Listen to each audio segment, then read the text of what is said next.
Folks, we are live. Thanks to everyone for showing up tonight. There's already 25 people in here waiting for us. Obviously, we're going to give it a couple minutes for everyone to kind of find their way in here. But anyway, guys, hold on. I'm going to go mute this real quick. We have a very special guest because our guest today not only has experience in other types of collectibles, but also the financial markets, but also writes for some pretty big publications. And it's a fresh perspective on this Pokemon investing community that you're not going to hear from a lot of the people who are, real engrossed, kind of full-time Pokemon, or any of the people that are normally listened to. So I think it's going to help a lot. So Steve, if you want to give kind of a brief introduction, we can kind of go from there. Sure. So thank you for having me. Your channel is very inspirational, and I think it is exactly what I look for when I'm looking for information, because it's all about the facts and all about the numbers.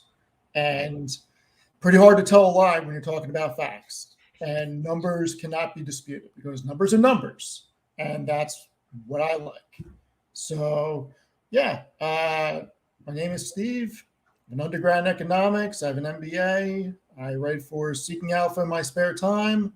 And I am in finance. And I have been very interested in the Pokemon market as an alternative asset class. Yeah, and if anyone here doesn't know what Seeking Alpha is, I mean, it's, one of the biggest publications for any of the financial markets, commodity markets. I mean, if you're on Yahoo Finance, whatever brokerage you're with, whether it be TD Ameritrade or whatever it is, I mean, Seeking Alpha articles will be constantly, talked about all throughout news on different companies. I mean, they'll talk about them on CNBC, Seeking Alpha. So it's kind of the go-to place for financial information. Wouldn't you say, Steve? Yeah. So Seeking Alpha is interesting because it's a crowdsourced site where you have a lot of really smart people sharing their viewpoints and opinions on things they're interested in. And it's very interesting, and there's a lot of insights that you wouldn't get other places because it's all unbiased. So anything I put on there is my opinion from my due diligence, and I basically write about why I'm doing things. Okay. So coming from the financial side of things, what interests you in the Pokemon market? Money. All right. What did you see? What kind of opportunities did you see, moving into this? Like what initially caught your eye and even got you looking? So let's start with what I am more familiar with, which is sports memorabilia. I am a huge Yankee collectible. I have some really interesting pieces and sports cards. Now, Michael Rubin, who's an absolute savage, absolute beast in business, owns Fanatics. He was a part owner of the 76ers, sold his stake, and he bought Topps. His goal is to 10x the sports card market. Now, I don't believe he's given a time frame, but this guy is going after it. The National Card Convention happened last week, and he has built a branch inside of Fanatics, which is Fanatics Events, and he's going to be building out what he is considering to rival Comic-Con.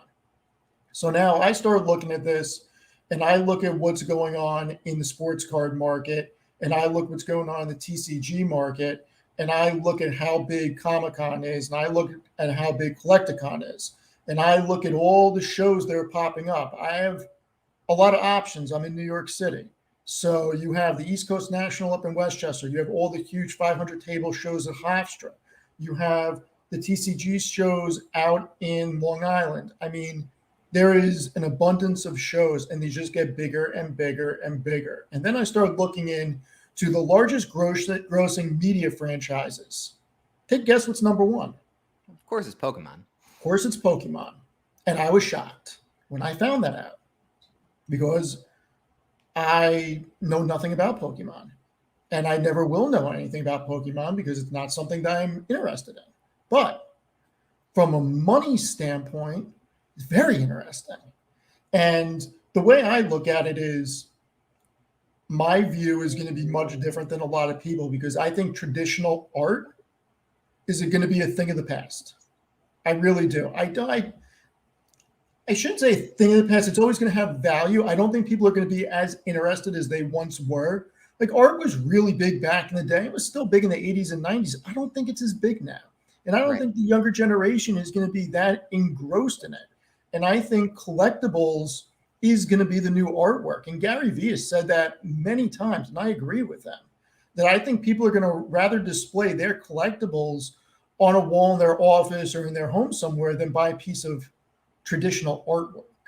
I mean, I'll move my camera right now. The only thing I have hanging on my wall is a Mariano Rivera signed jersey in my personal office with 12 inscriptions. It's a one-on-one because I've never seen any other Rivera jersey with inscriptions I have on it. Now, you could copy them and create the same jersey if you want to, but it would be costly and, you know, not everybody's going to do it. The only one I've seen that's somewhat similar was 10 inscriptions on eBay. Gotcha. So, you know, already you're coming out of the gate hot, and I haven't seen the chat blow up, which I thought they would, but, you know, coming into this community. Hot? This isn't hot. What's that? This isn't hot. Just wait. No, but, you know, coming into this community and saying things like that, it ruffles people's feathers, like saying, you know, hey, look, I don't know about Pokemon. I don't care about it. I see the investment value, and people, you know, because a lot of people get really riled up. They want you to be a true collector. I don't know what that is still, but a true collector. They want you to really be engrossed in the hobby and really care about the characters. And, you know, I'm kind of the best of both worlds. Like, I grew up with it, so I do inherently care about it. I love it. But at the same time, I separate that. I separate the collecting and love side with the investment side. And so, you know, I guess kind of speak to, you know, what you see, like, you know, for new investors, new money coming into the hobby, you know, with that kind of, I don't want to say like it's a negative thing, but a kind of negative connotation of kind of the hobby not liking, you know, outsiders if they're not really into Pokemon. Like what do you see? You think that's a good thing, a bad thing? Anybody can just go on your Discord and read it. But look, it's interesting because just because I know nothing about it doesn't mean that I can't appreciate it, because I certainly appreciate it. And what I see is the amount of people that are engrossed in it. And I may have sent you the video. I'm not sure if I did or not, but when Jeff Wilson went to Japan with his family, he's a sports card investor on YouTube, huge personality in the sports card world, and his youngest son is into Pokemon. When I saw how big it was in Japan and the types of shops that they have for it, multi-floors, I mean, crazy. And then I see all the stuff in England or London for it, and then I really start doing the research. I'm like, this is absolutely huge. And I can appreciate the artwork on it. I can appreciate how big the market is, and I can obviously appreciate how big it's become because it's the #1 grossing franchise. I mean, it is bigger than Star Wars. It's bigger than Hello Kitty. It's bigger than Marvel. It's bigger than all of them. So the way that I look at this is, okay, you have a absolutely huge market, and you have a lot of younger people that are engrossed in this. And when they get older, they're going to be putting money into this, and they're going to want to probably buy back their childhood and get things that they didn't have as a kid. And I will be there to hand it to them for a fee and collect on that. Yeah. And I mean, the last time we talked, you showed me, what was it? The Patrick Bet-David interview? Was that who it was? You know, just, you know, guys, if you didn't, I'll try to link that in the video afterwards, but basically Patrick Bet-David, he's a super wealthy individual. And he was doing an interview where he was talking about sports cars. It wasn't much Pokemon, but sports cars as true alternative assets. Like it wasn't just, you know, play around money or, oh, if it goes to zero, I don't care. No, he's legitimately investing in pieces, $1 million pieces as alternative investments. He wants to see grow. So it's, you know, you're continuing to see new money, large amounts of money pour in the hobby. Even if they're not into Pokemon, they are coming in. Obviously with Gary Vee, with the celebrities, and it's still happening. I mean, you know, it's not Pokemon, but Post Malone buying the $2.6 million, you know, Lord of the Rings card. And so, I guess, you know, this whole live came about because of this this fiery Discord thing, and we're gonna touch on later. But you want new money coming in. You want to expand them. What it takes a market is have a buyer and a seller. And you don't want to just rinse and repeat to the same people. If you truly want this to grow, it shouldn't matter if people are invested in the characters or just invested in the idea. It shouldn't matter. And as long as they are coming in and spending money and they want to learn, like I want to learn. I truly came on your Discord to learn because I figured there's got to be a bunch of smart people in there, because I've seen a bunch of your stuff on YouTube and there was a bunch of people from your YouTube channel in there who want to learn. And you're going to get wrecked. You're buying bags. What do you mean you don't care if it goes to zero? What do you mean? What was the other big one about just giving it to your nephew? Blah, blah, blah. It's like, well, yes, anytime you're going to invest in something, you should go into it knowing that you could lose money. Like that's a fact. It doesn't matter what you're going to put your money into. Every investment has risk, period. And the way that I am approaching this is the same way I would approach silver or gold, except for the fact that this bullion that I purchase is technically legal tender. But this could still be a commoditized asset because you're holding a physical asset. And the thing that you have on your side with Pokemon cards is a ton of numbers and a ton of data that tells a story. And to me, that's the most important thing because these have been appreciating assets. So it shouldn't matter if you've ever watched Pokemon, you ever played a Pokemon video game. I've done neither. But that doesn't mean that I can't appreciate it. It doesn't mean that there's not a market there. It doesn't mean that the market won't grow. In fact, I think if more people like me came in, the market would grow. I think you'd see bigger shows. I think you'd eventually see them turn into trade shows. And you want this to be an inclusive community, not scaring people off and saying you need to study for a year before you do anything. It's like, you don't know what my situation is, and I don't know what your situation is. But I promise you, whatever I'm buying or whatever I'm investing in, it's okay. I'm going to be okay. So, I mean, like, expound on that. So what is it that you're, looking for? What kind of parameters are you setting in place when you're going in to start moving into Yeah, I'm glad you asked. Let's show the parameter list. Oh, we're pulling up visuals? We're going to get right into it. We got visuals, everyone. We got visuals. We're not playing around. We don't play around. If you've seen SoFi or Palantir Weekly, we don't play around.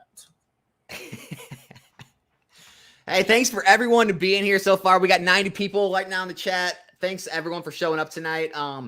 It's gonna get spicy. We got more guests coming later. We're gonna have some fun tonight. All right, we got it. All right, we got it. All right, Steve. So what exactly are we looking at here? So I'm just moving some things around to make my life easier. Should I increase the size a little bit? Yeah, that would help. Before we get started. Yeah, so I'm using a huge monitor. I have a 49-inch monitor, so you're gonna have to bear with me while we work on getting this, so the viewers can see and so you can see good.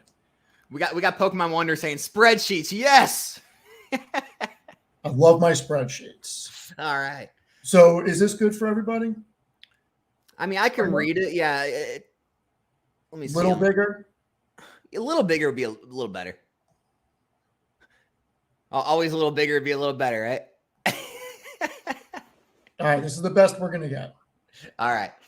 So I looked at every series since 2014, which was XY. So XY, Sun and Moon, and Sword and Shield. Right.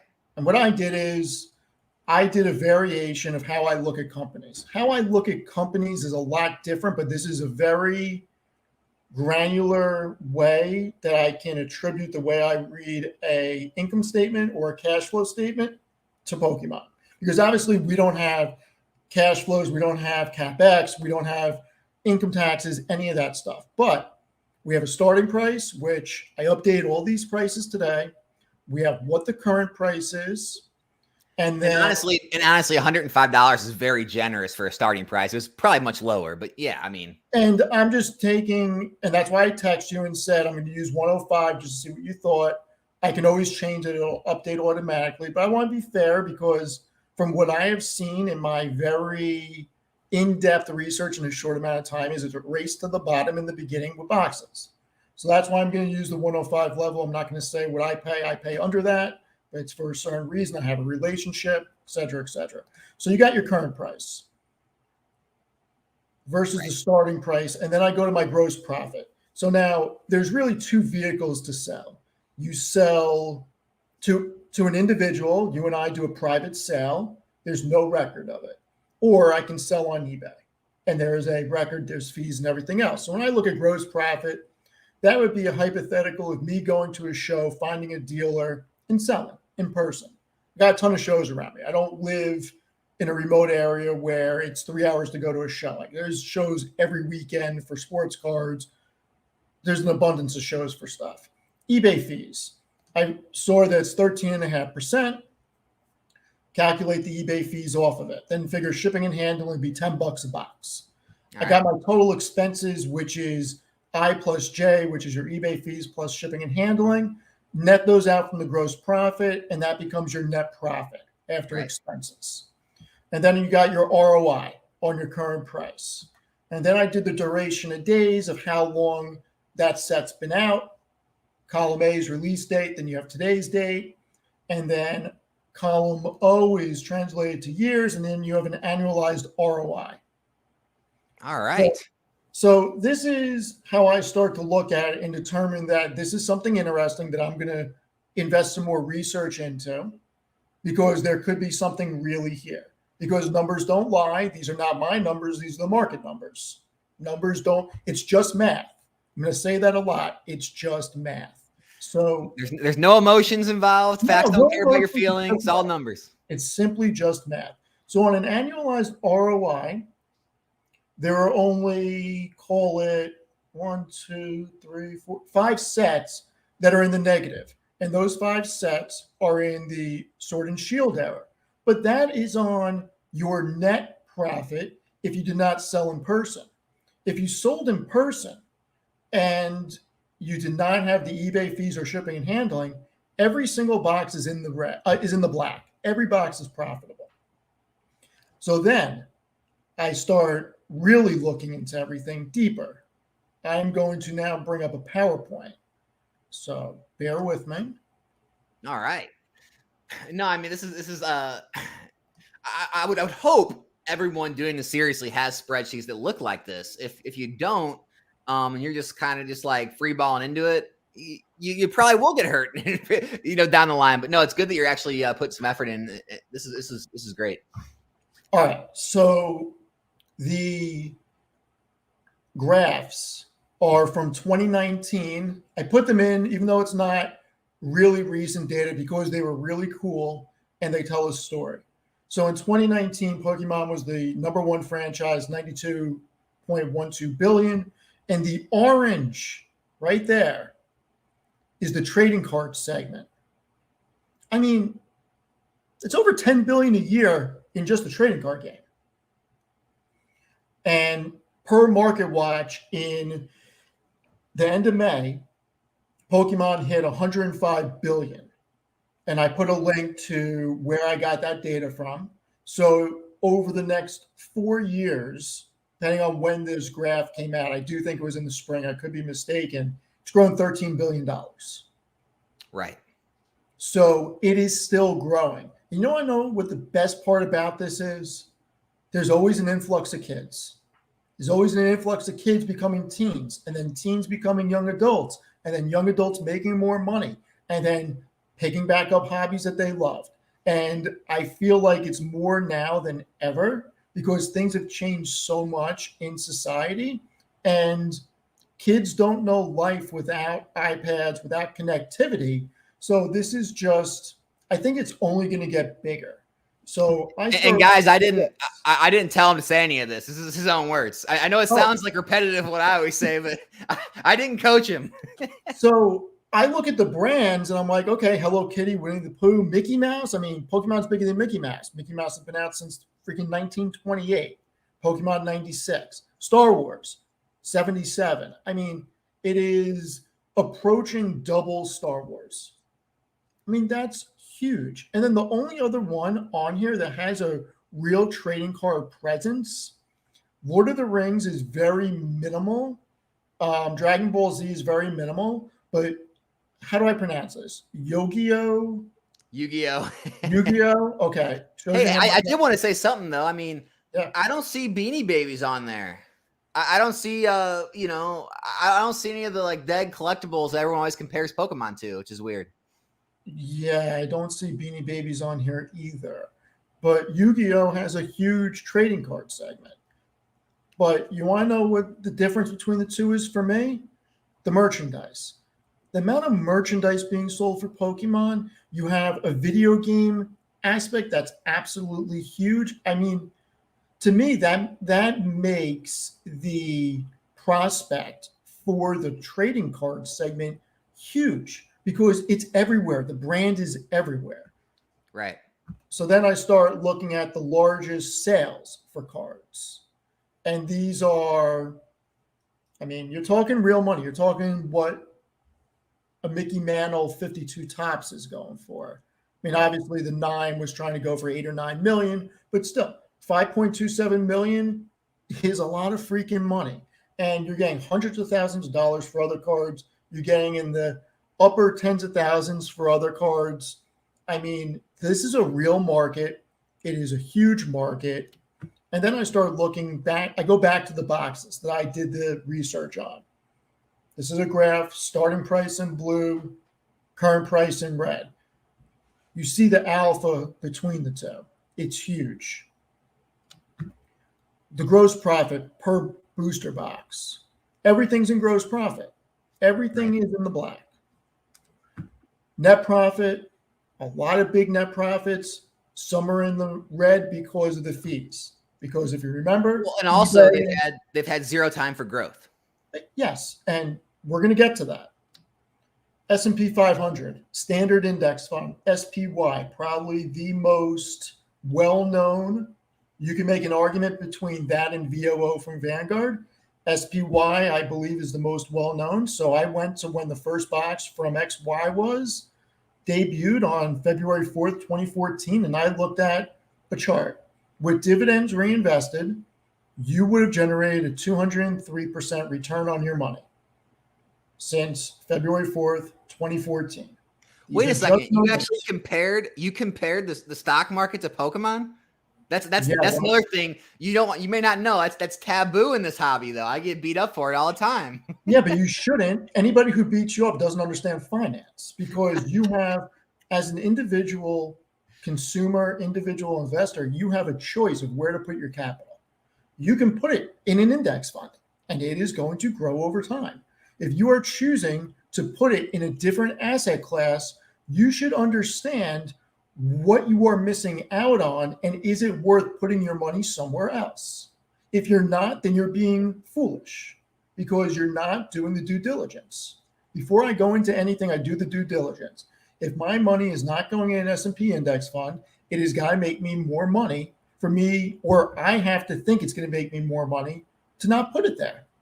I mean, those are just the facts. Otherwise, I'm losing money. Right. It is what it is. It's just numbers. Just numbers, no feelings. Just numbers. So since XY, if you were to buy one box of every one of those boxes that I put on there, your gross profit would have been $14,000 and change, and your net profit would have been over $11,000. So some of these boxes have been out for 10 years. Some of these boxes have been out for a year. Some maybe just a little less. If you were to sell at either a gross or a net profit, you would have beat your SPY return with dividends reinvested by a significant amount. Just facts, just numbers. I mean, that's what it is. So yeah, here I'm going to stop you right there, and that's the thing. It's like, I think I come across sometimes maybe like too salesy. Like I'm trying to convince people to do something. Like, guys, you can do whatever you want with your money. Okay, I mean, we're not financial advisors here, but like he just said, this is just numbers. We're not trying to show you like this to convince you to put a Pokemon over the S&P. It's just the numbers. It's showing you what is reality. You can take it however you want. Oh, and let me be very clear. Whatever money I'm putting into Pokemon is nothing like what is in the stock market for me. And it never will be, period. Never will be. Like the money that I am putting in is just an alternative asset just in case to generate some alpha. That's it. So I'm going to be very clear on that. And what I am doing may not work or may not make sense for other people. It's just what I'm doing and what I'm thinking about. So now the XY series is a standalone series. If you had just bought XY, and we're only talking about XY right here, one box of each, and sold it today at your gross profit, you would have generated 675% at a net profit, figuring in eBay fees and shipping, 561%. A lot more than the S&P. Sun and Moon series, just Sun and Moon, one box of each. Your gross profit would have been 265%, and your net profit would have been 216%. The S&P, since the Sun and Moon base was released on February 2nd, 2017, with dividends reinvested, is up 120%. I mean, which is actually good. I mean, that's, it's what is that? It's only six years. Normally it takes about 7. Yeah. Rule 72. I mean, it's just math, just numbers. Sword and Shield. Buy one box of each, you could sell at a gross profit of $809 or 64%. Net profit, 32%.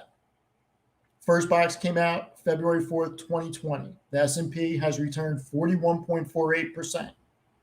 So your net profit is under and your gross profit is above.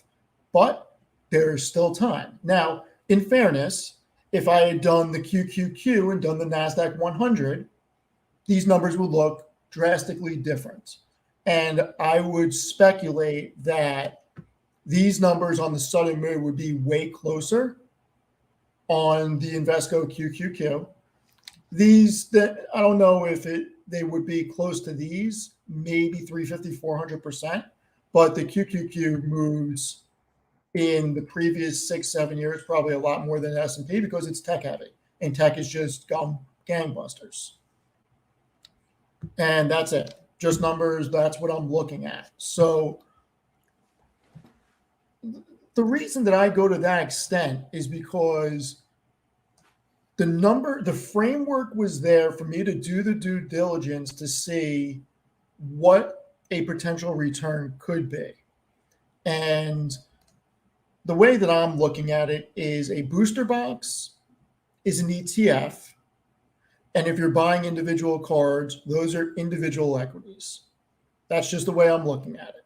Now, I know nothing about the individual cards.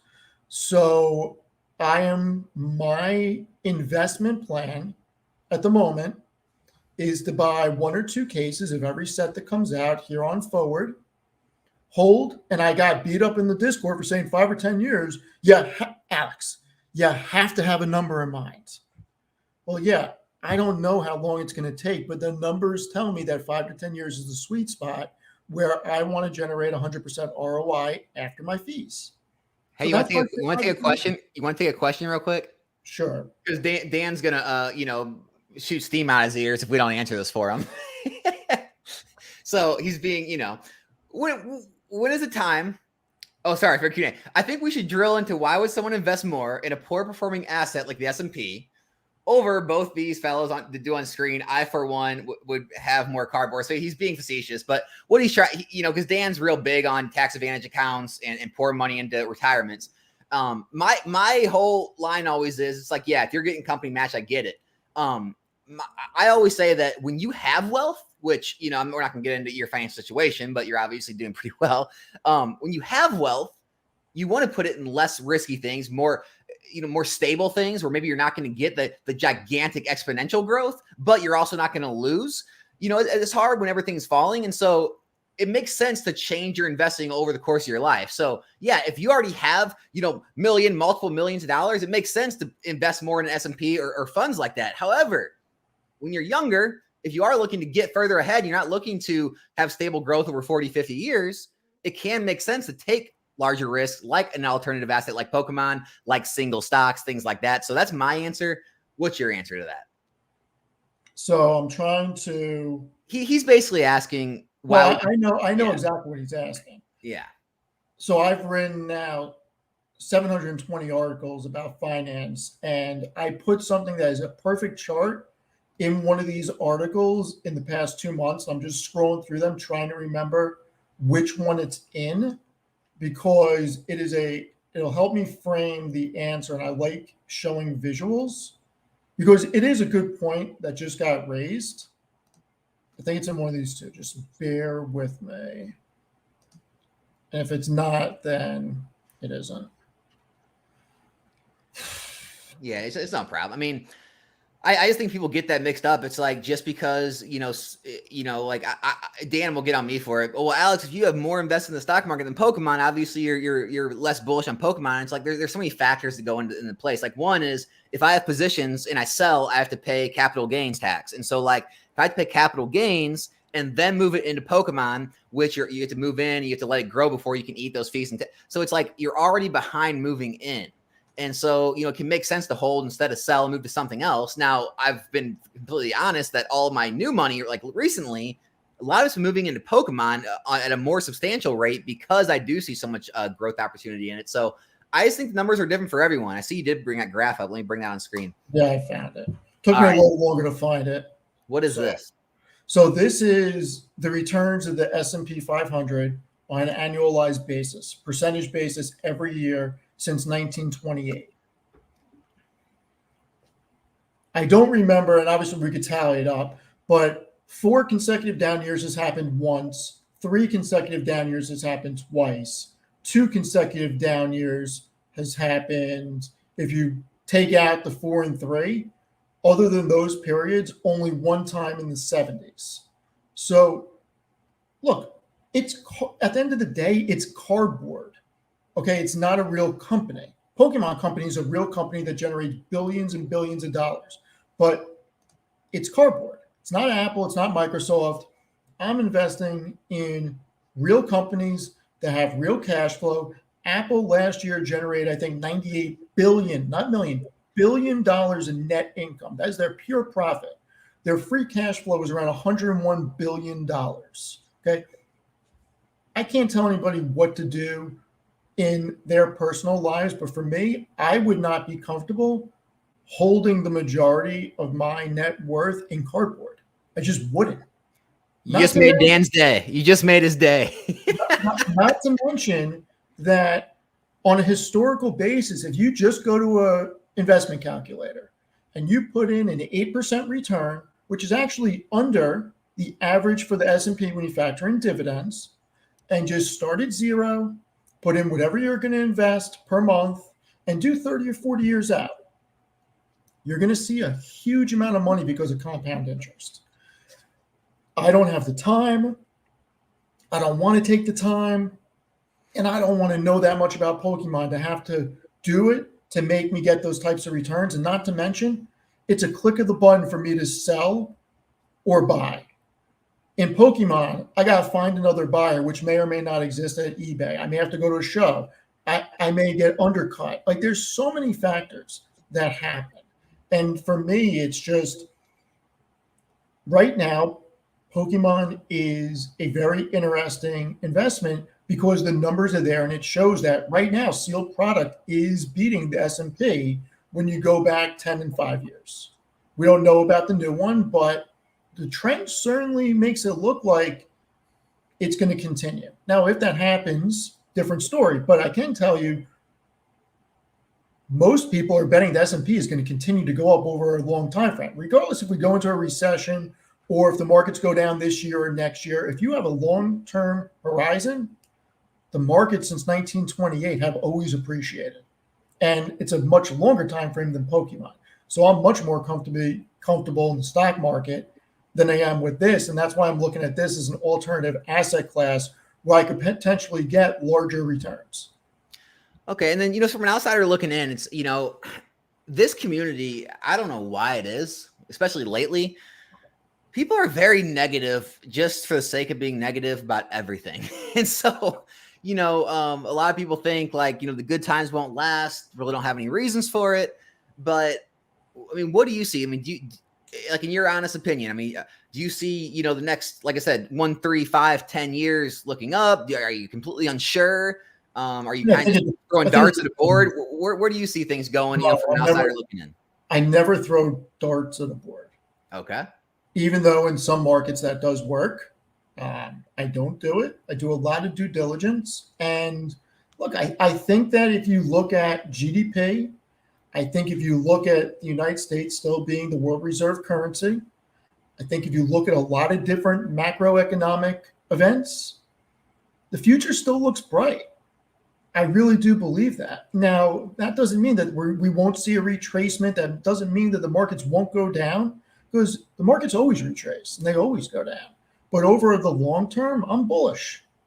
And I think that what I'm seeing in the sports card market and what I'm seeing in the Pokemon market and what I'm seeing from people like Patrick Bet-David, who are putting real money, not the type of money that I'm putting in, real money into the market, I mean, it's going to grow it. And then if you start getting, if Michael Rubin does what he says he's going to do, and he has never not done what he said he's going to do, it's going to be a rising tide that lifts all ships from the sports card market to the TCG market. And it's going to be huge. And look, it's one of those things where I think there is an opportunity here that I'm not going to go crazy with, but buying 1 or 2 cases of every set, sitting on them, and then either breaking them down and selling them off piece by piece in the future, or going and exchanging or making a trade, a sealed case that's doubled or tripled in value for new product, sit on that, rinse and repeat, is interesting. And look, yes, I said it in the Discord. You can go look at it, and I'll say it again. If these investments don't pan out and they end up losing money, and I don't want to hold them anymore, my nephew will be very happy taking everything from me and opening all of it and playing with it and doing whatever. And that's okay, because that'll make me happy because he's having fun. Well, I mean, I think negativity, like, people are mentioning in the chat too. I mean, I think it's just human nature, right? In any market, everyone always thinks everything's going to fail. It's kind of like the Robert Kiyosaki effect. It's just like everything's going to crash, go to zero, buy gold, and it's like doomsday prepper type stuff. It's okay, just like gold should be at 4,000 an ounce. It's not. After what we've gone through, this was the perfect economic event for anybody who's been bullish on gold to be right. Have they been right? No, they haven't. Yeah, I mean, we were everything was supposed to crash. I mean, it's almost like recessions canceled. I mean, all the S&P, NASDAQ, Dow they're almost hitting their all-time highs, their year highs. I mean, obviously, again, not financial advice to anyone, but what do you see about the markets right now as far as, I mean, it's hard to have a recession when unemployment is very low.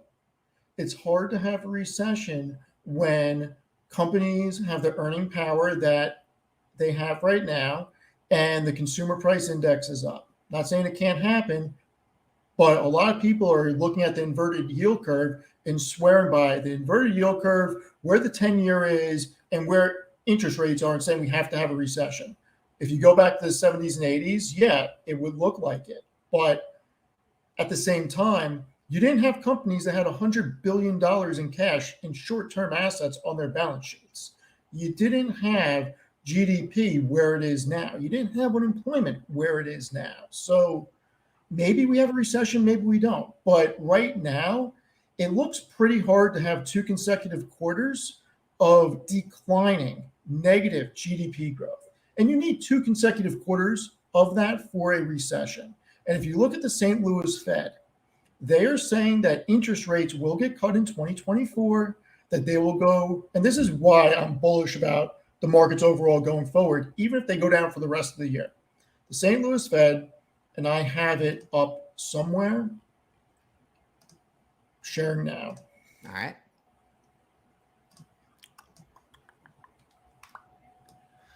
So what are we looking at? So I don't bullshit numbers. Numbers are the numbers. These are the predictions from the St. Louis Fed of where interest rates are going to be. They're predicting that in 2024, rates are going to fall to 4.6%, and in 2025, they're going to fall to 3.4%. Now, regardless if Powell increases in September or not, What I think, what anybody else thinks, doesn't freaking matter. The Fed's going to do what the Fed's going to do. We can't stop that. They're going to do what they're going to do. But even Powell, in his recent statement in his interview, was pretty dovish compared to the last Fed meeting interviews that he's given. And based on what they've shown as their dot plot, and based on what the St. Louis Fed is showing, rates are going to come down. What happens when rates come down? Cost of capital goes down. So what happens when cost of capital goes down? Businesses are more inclined to expand and spend money and grow. Not to mention, when rates come down, mortgages are going to come down. When mortgages come down, you're going to see increased activity in the housing market, because anybody that's locked in to a 3% mortgage right now, whether they bought a house in 2020 or they refied, sure as hell isn't going and buying a new house with a 6.5%, 7% mortgage unless they absolutely have to because they got a new job, they're moving across the country or something like that. Unless it's a life-changing event, nobody's getting rid of a 3% mortgage to go into a 6.5%, 7%. So you're going to see increased housing activity starting in the next 2 years. That's going to create more people spending money, because what happens when people move? Now they need movers. They're going to buy furniture. They're going to buy TV. They're going to buy goods. They're going to spend money. It's not just about the housing. It's about the flywheel that occurs from that. So you look at all of that, I see increased economic activity over the next couple of years. And with where we are right now, the market is showing we are not in an earnings recession. So it makes me bullish. Regardless of stocks go down in the short term, I don't care what stocks do in 6, 12, 24 months. I'm a long-term investor. From the long term, I'm bullish on America, and I'm bullish on the stock market and the companies I'm invested in. Gotcha. Yeah, I mean, obviously, with all that happening, I mean, if all those things do come to pass, people usually spend their extra income on things they like, which this hobby, highest media grossing franchise, where, I mean, the new generations, like you were talking about, they're changing the way the older generations did things. They're not buying artwork or maybe high-end wine cellars full of a whole bunch of wines, or, antiques. Stick with that right there. So the younger generation is more health conscious. So the wine thing, the scotch thing, yeah, I can see that too. I can see that people are going to spend money in other areas and aren't going to start a wine collection or those types of things. But people like to collect things by nature. And this resonates with so many people that, man, from the outside looking in, it's interesting. How do I get a piece of it? Yeah. So what do you think Pokemon, or I mean, not Pokemon, because Pokemon companies doing their thing. What do you think people in this community, I mean, what do you think the best way is to attract that new money, the new buyers? Like, man, I'd love for people just to be more inclusive and help and not discourage. Because nobody knows anybody else's financial situation. And you know what? One, it's none of anybody's business. And two, as adults, we have the right to do whatever we want to do with our money. If I want to go to the casino, take every last penny out, nobody's stopping me from playing craps or putting it on black. So nobody should try to stop me or discourage me from investing in sealed product or buying PSA 9s or 10s, because we're going to get into that too, because I guess I'm holding bags with this stack of PSA 9s and 10s that I purchased. By the way, you say you've been involved in other hobbies. Yeah. Is this something you've experienced anywhere else? Like that people try to discourage people from spending? No, the sports card market is so inclusive. What do you think? Why do you think there's this discouragement of spending money on certain items here in this community? It's weird. When I got it, and I got to give the credit to my wife. When I got into the sports card memorabilia market because we couldn't figure out what to get my father for Father's Day. Mariano Rivera was signing at the Roosevelt Field Mall. I stood online for 2 hours to get a signed ball by him. I must have talked to 10 or 15 people in that line. And I learned so much from those conversations. There's one kid, and I say he's a kid. I mean, I was probably 32 at the time, that area. He was probably like 22. Call him a kid. He has a Rivera jersey with a 652 patch on it. And I'm like, why are you getting that sign? He's like, because he has 652 saves. This is his special jersey. I'm going to have him write 652 saves on it. I'm like, what do you mean you're going to have him write 652? It's like, it's inscriptions. He told me about the whole inscription thing just when I'm standing online. And then these other guys had bats and all these other things. And one person said he's getting every Yankee he can to sign this bat, having all these different signatures on it. And it was a community. None of these people knew me. Never met anybody. Everybody was inclusive, telling what they're getting autographed, why they're doing it, what they're thinking about, who they're looking for next, and all those different things. And then with the sports cards, it's the same thing. It's so inclusive that it was just really crazy that what I experienced was doom and gloom, and I need to study for a year before spending a single penny. I'm going to get wrecked. Yeah, and there's people in the chat right now, like Bruce City TCG talking, saying, well, maybe, we were helping, told you not to go PSA 9 Mods and Charizards doesn't mean we aren't helping, Dude, for $25, tens are fine. So hold on, for $25, okay, buying a PSA 9. PSA is $20 and 60-day turnaround. I'm guaranteeing myself a 9. That is a commoditized asset that I can walk into a show with. And if I want to trade a bunch of PSA 9s into something with some cash, I probably can. And guess what? $25? It's $25. Like, to some people that may be a lot, and some people it may not be, but I look at it as it's a tradable commodity. If it doesn't go up, it becomes something I can sweeten the pot with. If there's something that I only want to spend $100 for, but I have no attachment to that PSA 9, I can throw that in there and maybe get the deal done. Well, not only that, I mean, look, I made a video. If anyone didn't check out the video, make sure you go watch it. It's the last couple of videos I made, but and the title will say PSA 9s and PSA 10s crossed out. Guys, I mean, you can go back in all the history. Card to card, it differs. Some 10s perform better, some 9s perform better. I'm talking before the boom, during the boom, after the boom. Now, it didn't matter how much pops. Some had really high pops, some had low pops. Even the Moonbryon, the 9 has actually been performing better. Let me say that again. The 9 Moonbryon, where there's way more 10s, all right? 7,000 pop. The 9 has performed better this year than the 10 percentage-wise. Go back to mid-era. Go back to vintage. Go back to WotC. Go back to XY, Sun and Moon. I can find just as many instances where 9s perform better in the same amount of time than 10s. So sorry about this rant, but this idea that you've been fed by the older, rarer, minter, better folks like SM Pratt, this idea you've been fed about condition rarity and pop reports, it's out the window. It doesn't add up. The numbers don't show it. You can show numbers where 10s did perform better, but you can show just as many where 9s perform better, meaning when the demand popularity is there, if enough people want it, it raises the price, it raises the market. Now, we can all have the discussion until we're blue in the face. Oh, the market's irrational. They shouldn't value it that much. They shouldn't be paying that. It's going to crash. Well, but it's not the market. The numbers it's what somebody's willing to pay for it. What's that? It's what somebody's willing to pay for it. It's not the market's decision. A market is one person. The market doesn't care what anyone thinks.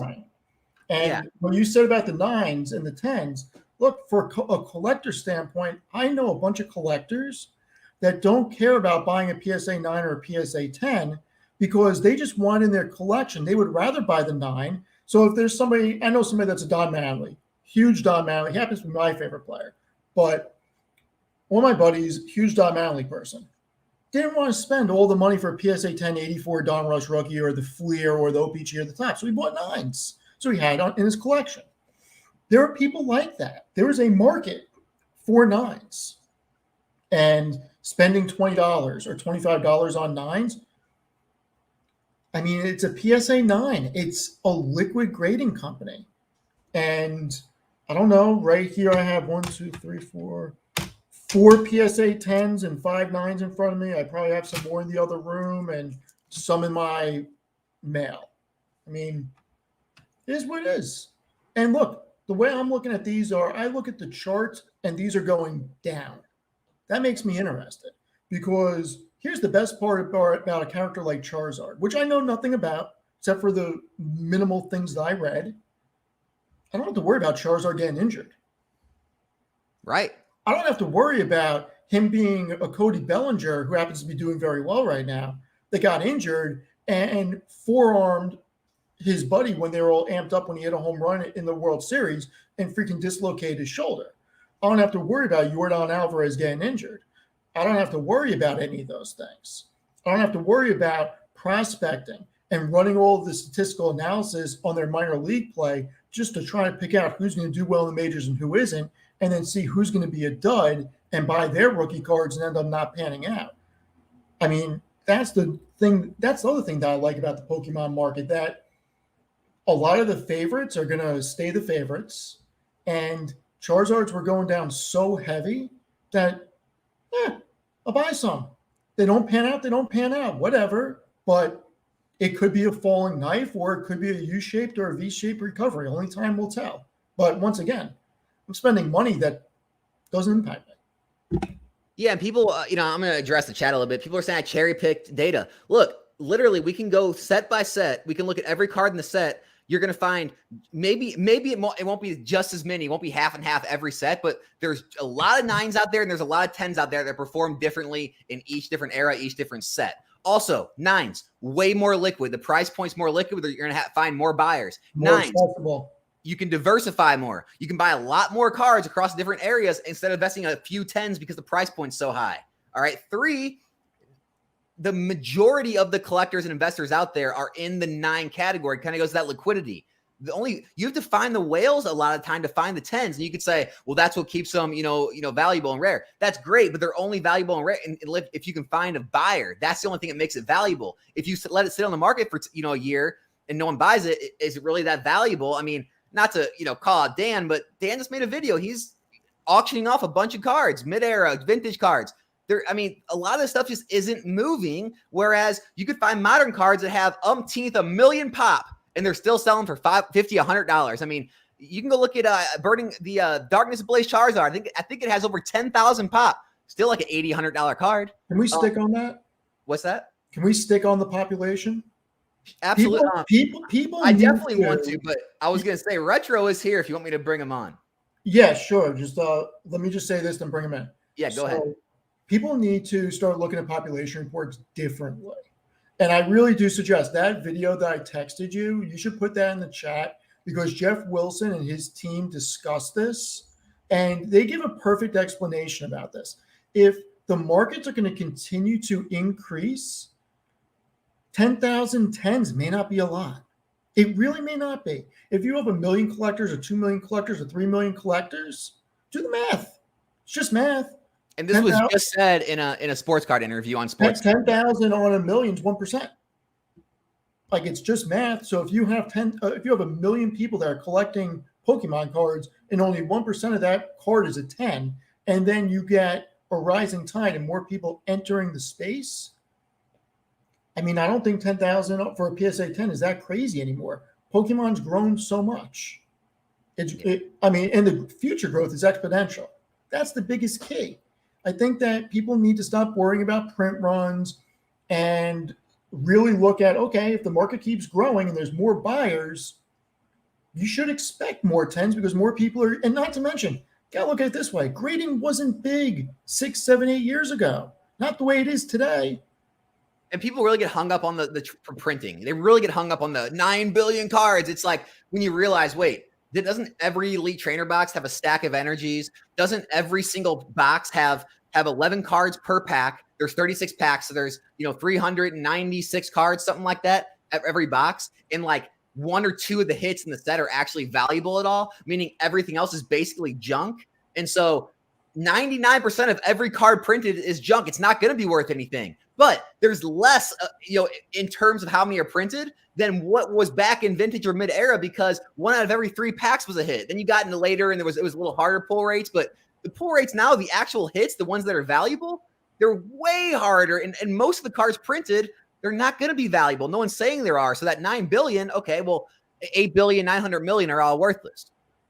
Yeah, I mean, with the sports card market, it's a losing game buying the rip. Always has been. And it probably always will be. Now, I know somebody who's actually has the luck of the Irish, and I don't believe he's Irish, but for some reason, he just pulls. It's ridiculous.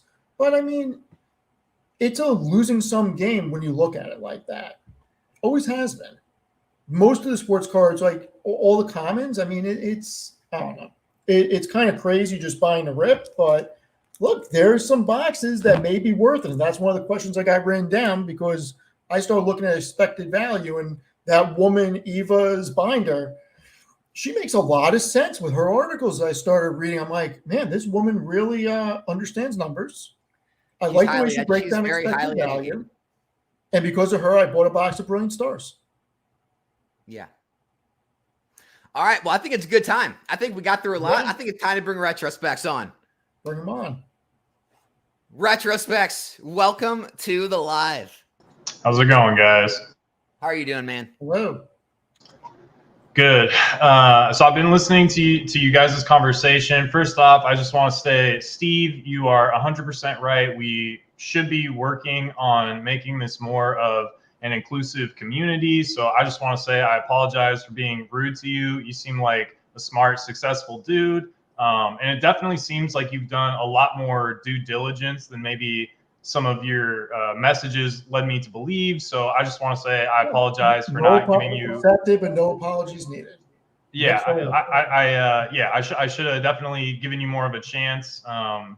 And yeah, I'm down to help any way I can. You know, it definitely seems like you have a genuine interest in this. And and look, I'm never going to be that interested where I'm going to watch it or play the video games or anything like that. But that doesn't mean that I can't appreciate the artwork. And look, the numbers are the numbers. This could be a lucrative opportunity. And if this community gets more inclusive and gets more people in there as buyers and more people coming to shows and more people going to TCG shops, that just helps everybody because then the eBay sellers, it helps them too. I mean, this should be a community that wants the local TCG stores to thrive. Like when I went to the guy that I know, who I've purchased stuff from on memorabilia and sports cars before, I said, man, I'd rather go through you and buy local than just buy cases on eBay. I don't care if they're the same price. I'll buy through you. All good. Yeah. Like people should want to grow this. So that's my biggest thing is seems like a good opportunity. I think if people look at it as an alternative asset and do the due diligence, they may see what I see in it.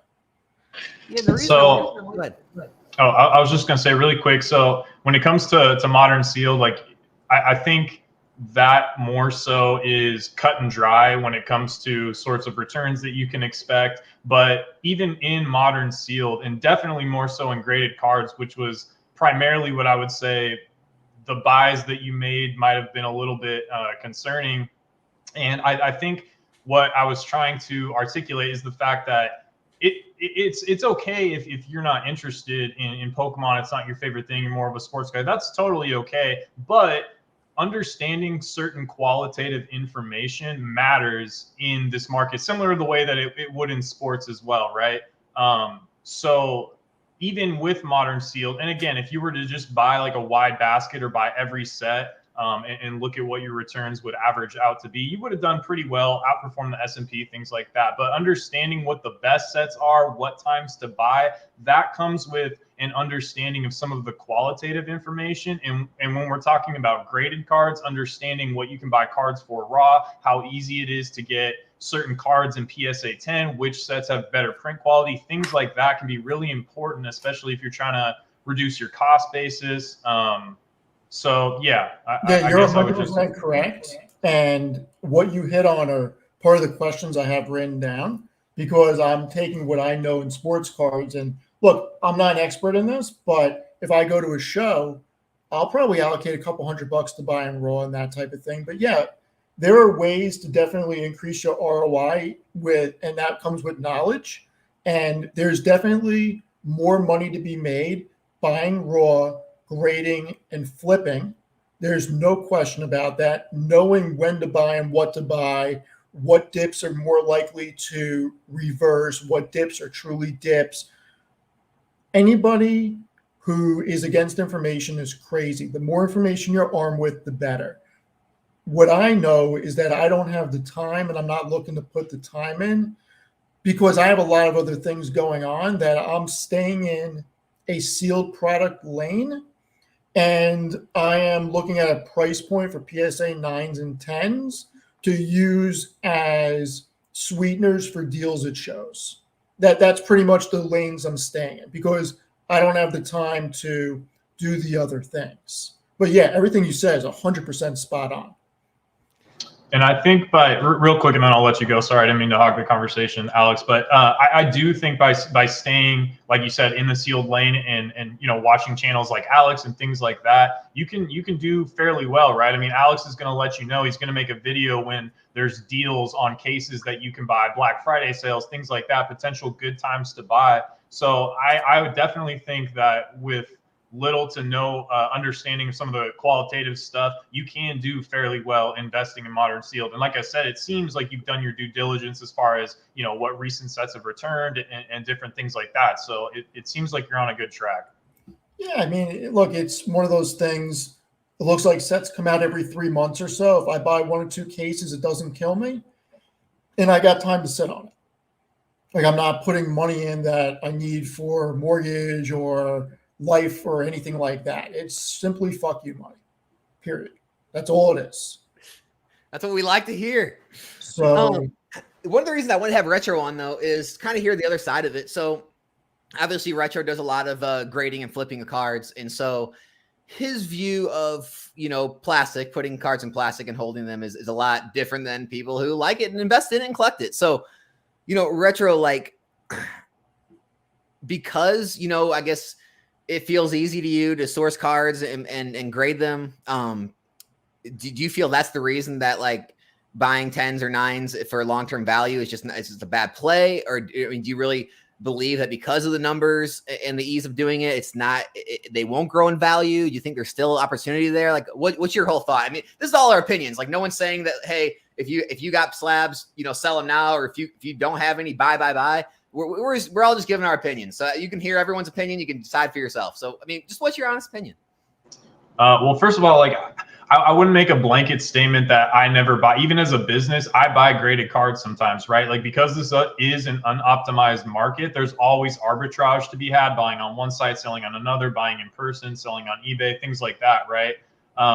So I'm not always, and I do think that there are certain cards that have good fundamentals to where with very little money, you can kind of basically take every copy off of eBay. If demand trends in your direction, you can do well. So I wouldn't say I'm always against buying graded cards. It was more so the specific cards that he was buying. So I think one of them was like Shiny Charizard VMAX, for instance. And I think one of the reasons I look for that card when I go to shows because it grades easily and there's a lot of Shining Fates out there. So the set that card specifically came out of was a very hot set when things started to boom during the pandemic. And at that time, this product that MSRP'd for like $40 to $50, depending on where you were getting it from, was selling on the secondary market. Things like OfferUp, Craigslist, Facebook Marketplace for like $90 because people couldn't get it on their store shelves. People really wanted to open Pokemon product. So Shining Fates was pretty hot at that time. And, the cards had a lot of value, things like that.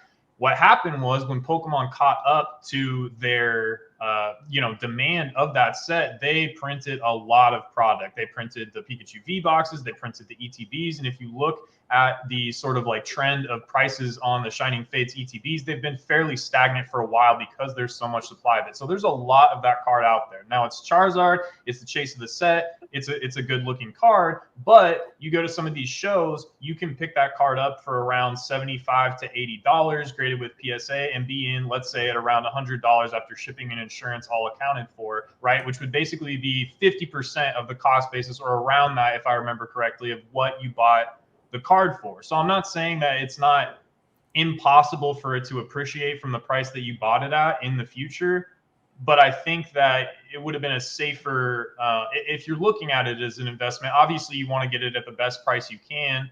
And so that might require, like I said, grading. And so that might be why sticking with sealed would be something that you would potentially do better in, because that's a little more passive. And like you said, you might not have the time, or it might not be worth your time to try to source these cards raw to grade them to reduce your cost basis. So hopefully that made sense.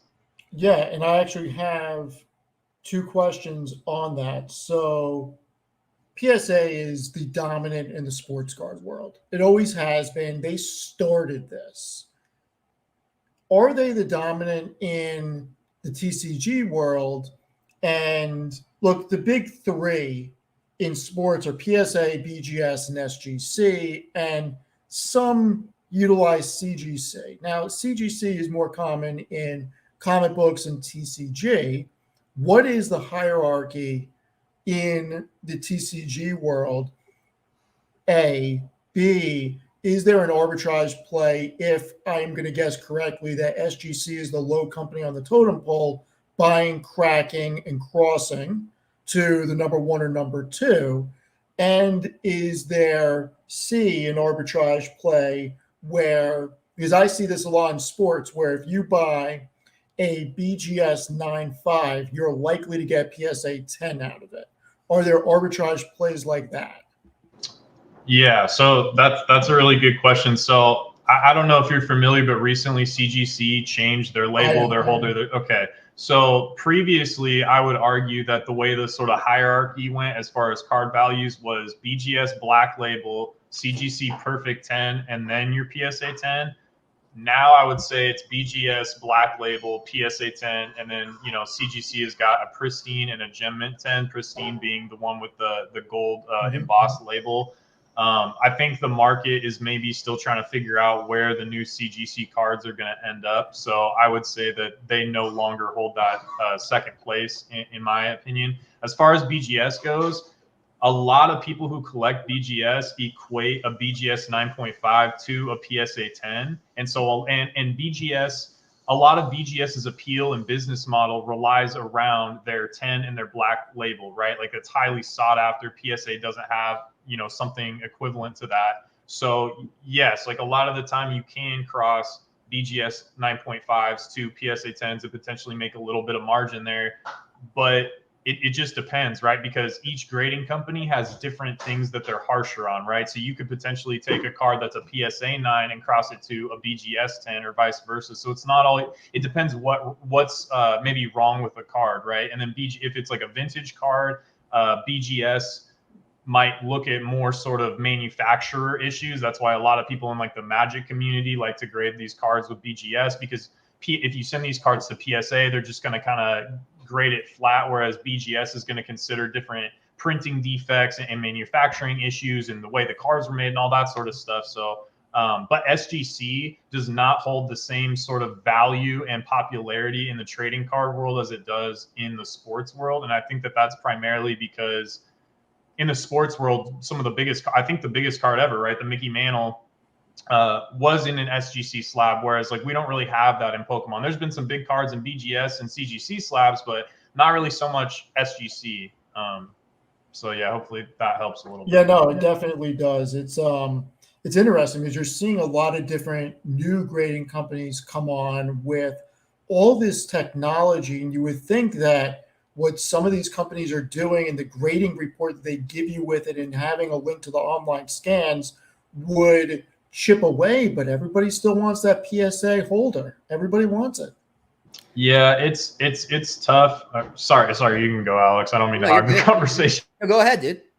I was just gonna say, like, a lot of people, like, if they just want it for their personal collection, then they might grade it with one of the smaller companies because they prefer the holder or really want the sort of detailed information. But I really think that PSA is always going to be king. That's what most collectors' collections are made up of. And I think that they sort of want that, cohesive look to their collection. They might collect PSA, BGS, and CGC, but the other smaller sort of like fly-by-night grading companies, I don't think that they're ever going to overtake the big guys. I think they're just so established. They're trusted brands at this point, and I think we have enough too. I think between BGS, SGC, CGC, and PSA, I think that that's a good amount of grading companies and gives collectors and flippers and dealers a wide variety of options to choose from. So I mean, this is my opinion. I just think what's going on right now is a little dangerous.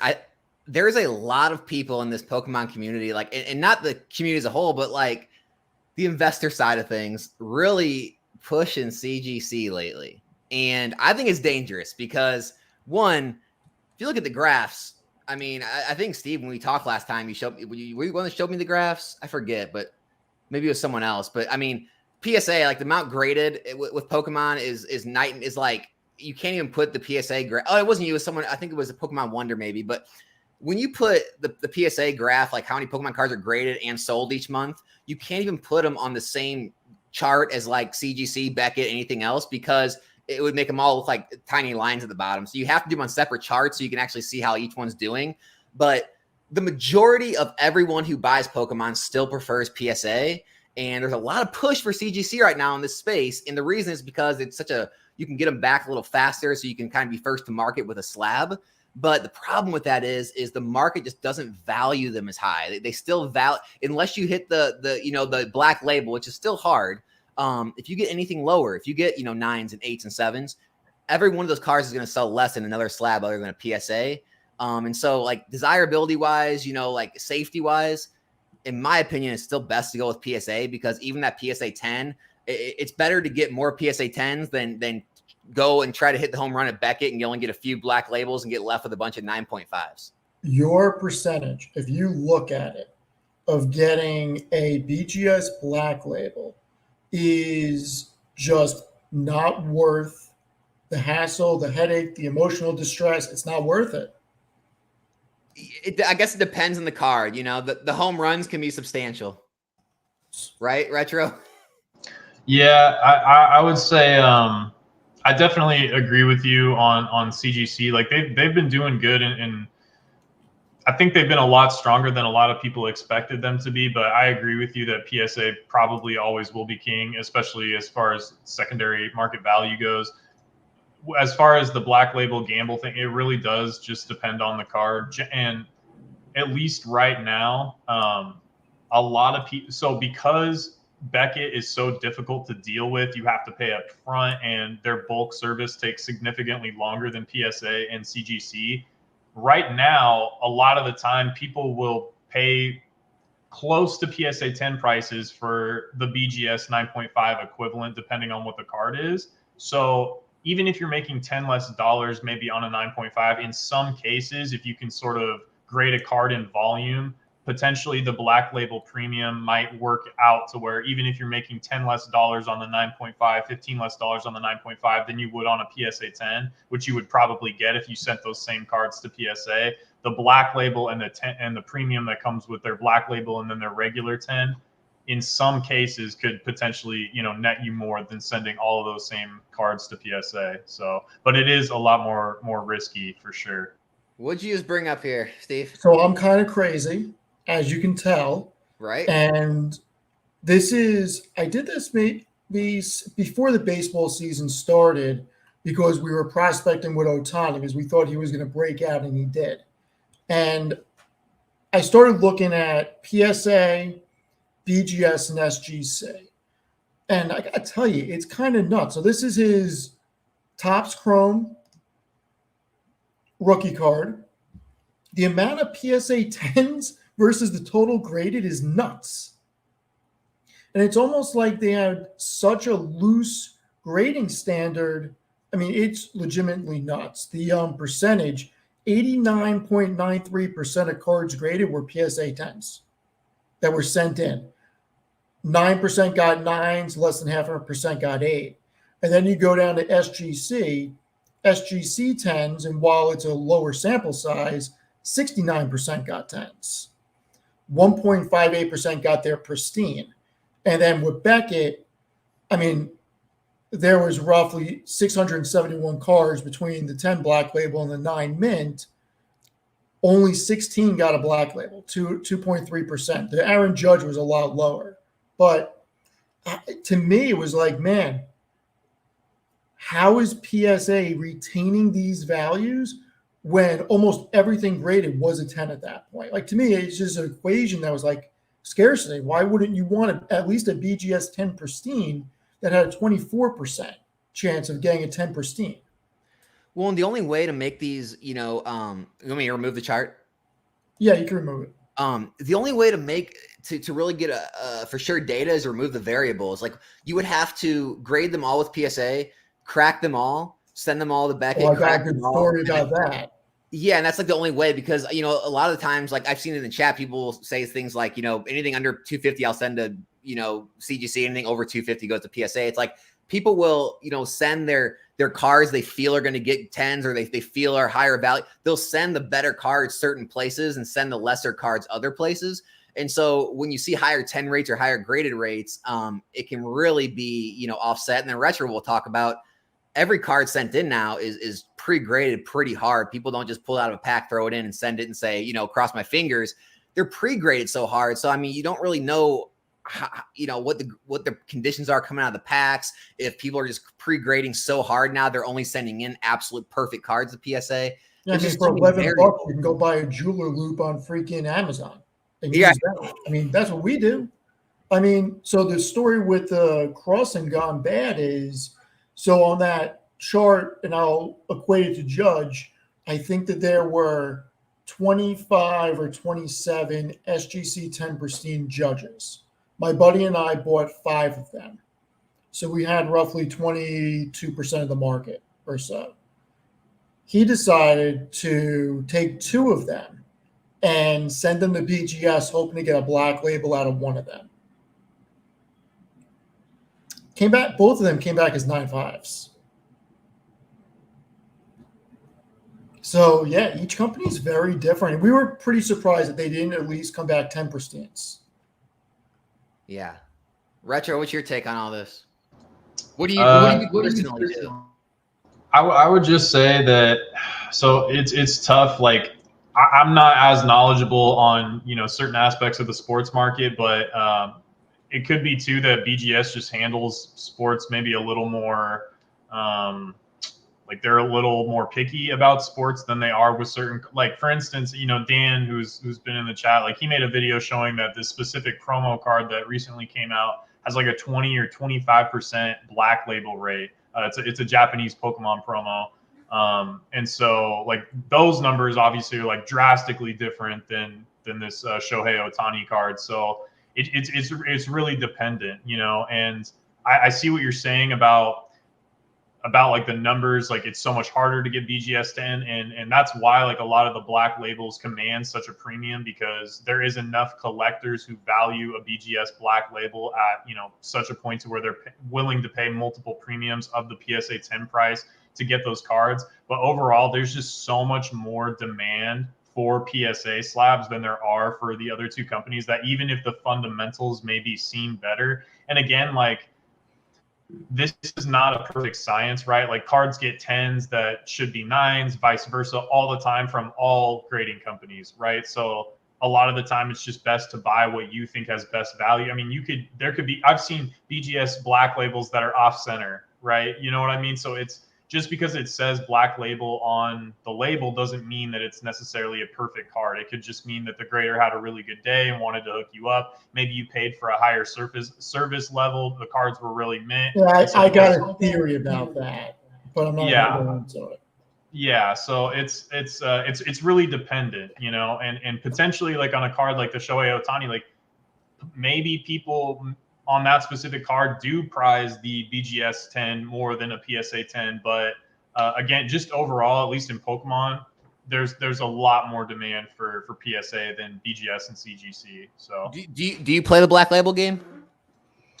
I do a little bit. I'm more so what I send to BGS is stuff that PSA won't grade. But yeah, I definitely do send a little bit to BGS and some to CGC. But you can't really get greedy, right? Like the market will only absorb so much BGS, will only absorb so much CGC. And so if everybody starts making, the black label play, I could see those values coming down pretty substantially versus, because right now, again, like a lot of it is just that BGS is such a pain to deal with. You have to pay up front. It takes forever to get your cards back. So people just don't want to deal with them. So there's just not as much supply out there. Right. If the supply of BGS black labels or BGS cards in general doubled, I think prices would come down pretty substantially on those cards. So it's kind of like who's willing to do the extra work, take a little bit extra risk, wait a little bit longer, and put money down up front can sometimes be rewarded. But again, it's very card dependent, Yeah, you'd almost love to be in the boardroom with these companies, because it has to be a conversation, right? I mean, that they know that they have to fight, walk that line between being too easy on the grading, but not being so tough that you don't, entice people to want to grade with you because they're chasing the value. I mean, I'd love to be in some of those board meetings to hear, the things that are going through their heads. It's kind of an interesting scenario. So I want to get both of your opinions on this. So I was watching something today on eBay because it's the disparity between the two seemed very interesting. So this Charizard, I'll make it just a little bigger for you guys. This one sold at 8:22 p.m. tonight for $496 with 20 bids on it. Okay. Same exact card. Oh, I gotta share this screen. Hold on. Plus $12 shipping. Someone's getting taken for a ride. I better be priority. That's the same one. Yeah, I shared the wrong one. Hold on. All right. So how much difference is it? All right. So this one sold 15 minutes later for $415 with 23 bids. How is there that big of a difference? Now, I understand if there was 2 or 3 bids on it and people just missed it, but the amount of software out there for these types of things, is this normal? Or really quick, can you show the first listing one more time? Yeah, I'll blow this up. I can see one thing really quick. I mean, I think one's just title. I mean, different title. Yeah, I was just about to say, I was about to ask what the first listing title looked like. Okay, so can I show 2 screens at the same time or not? No. Okay. Let's bring up the other one. My streaming software isn't that state of the art. Pokemon's not doing good enough yet. I'll get there. Yeah. Okay. So, and this is just part of it. So first of all, like this one that sold for more, there's no brackets around PSA 10. There was brackets around the other one. eBay algorithm doesn't like that. This is also labeled correctly. This says EXSAR, which would basically be the indicator of the rarity in the set, whereas the other one said EX Art Rare, which is incorrect. So that could be possibly part of it. Also, unlike financial markets, there are not machines with algorithms that can immediately adjust when the Fed hikes 50 bips, right? This is an unoptimized market. And again, back to that qualitative understanding, that's why there's occasionally such large arbitrage. I love that you said bips. Yeah. So, well, Steve, one thing I will say too, this kind of goes for anyone. When you are searching for cards, be as least descriptive as possible. Like, for that one, maybe you just type in just like, Charizard SAR. Like you want as least, so that way you pick up every single listing, no matter how weird they put it, had brackets, spelt it wrong. You want to be as least descriptive. But then when you go to sell the cards, you want to have everything in there. You want to have the exact name, the number in the set, and how many cards are in the set. You want to basically you want to make the listing as descriptive as possible. That way you pick up every different way of searching when people search for your card. So it's kind of like a switcheroo there when you go to search for cards. Definitely like don't search for descriptive things. Be very very less descriptive. It'll pick up more listings. You'll be able to catch those cards that other people don't. So really quick too, like that was actually a good card to make this point on. You can source that card for around $125 to $175. So the reason that it's selling for such a substantial premium is because those people paid probably $40 to get their cards back quicker from PSA, and they're seeing a first to market premium, which is very common. So both of those cards could probably come down another 40% over the next coming weeks. So it'll be interesting for you to kind of, if it's something that interested you, to track the price trajectory of those cards. Because again, like you can be in all said and done for a PSA 10 if you were to grade it yourself around, $200, maybe a conservative estimate. So those people are they got lucky. They sent the cards at $40 because they thought that there would be enough premium, and they were right. So that's why they're seeing those high numbers. Those are really strong sales. Yeah, so the reason I had those two up is because one of the things that I do when I learned in the sports market when trolling eBay is I would type in PSA 10 with the player I'm looking for and do ending soonest. Because maybe there were things ending quickly that people weren't paying attention to that I may want. And then, so I did that with Charizard PSA 10, and I'm like, these same cards, and the one that sold for 415, it was at like 280 or 310 until 5 minutes left, and then the bid started going up to 415. I'm like, I'm going to keep these two up and show Alex because it was just interesting that there was that much of a price disparity between the two.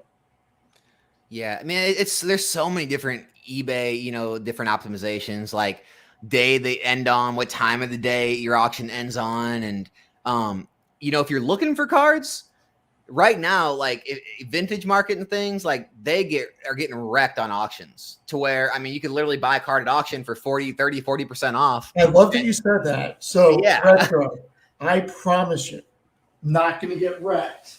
And I got my bubble wrap. I'm ready. You're good to go. You're good to go. Bracing for impact.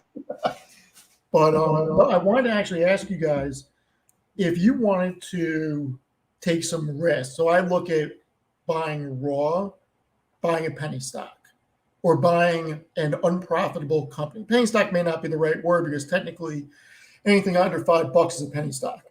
But buying an unprofitable company that you think can become profitable in the future, like I did with Palantir, did pretty well on it. So going to a show to buy raw, buying on TCG, or buying eBay, what do you prefer? I would say, are you like fairly familiar with grading from your experience in sports? Like, would you say you can?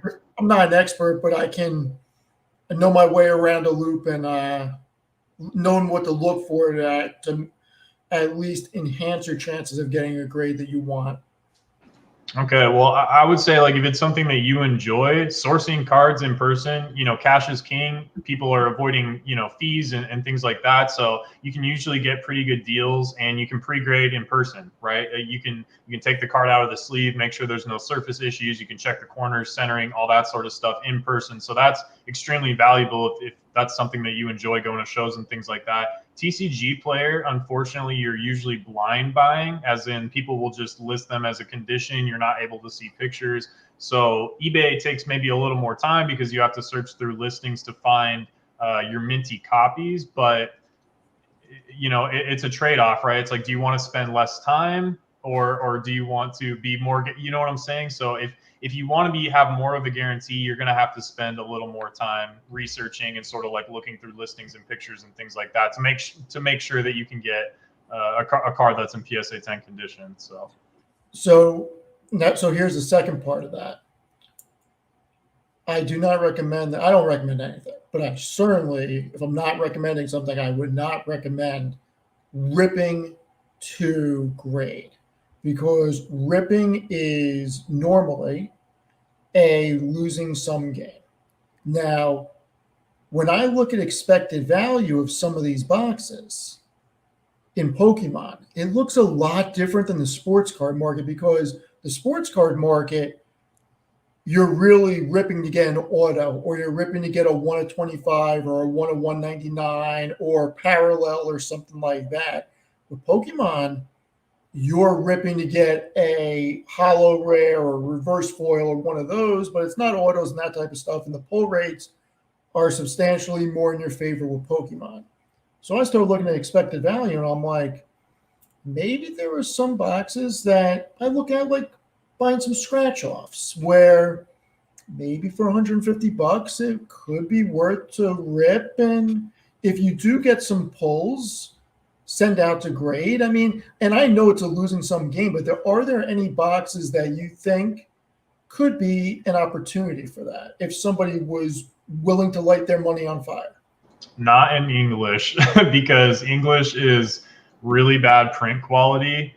So you'd be kind of fighting an uphill battle there. Like, cards will come straight out of the pack with dings in the corners, terribly OC, whitening, all that sort of stuff. So if you're going to do that to have some fun, I would suggest going the Japanese route, because the cards you pull out of pack in Japanese are going to be higher condition or higher quality condition, right? So you're going to have more of a chance that the cards that you're opening are going to actually grade the PSA 10. What do you think, Alex?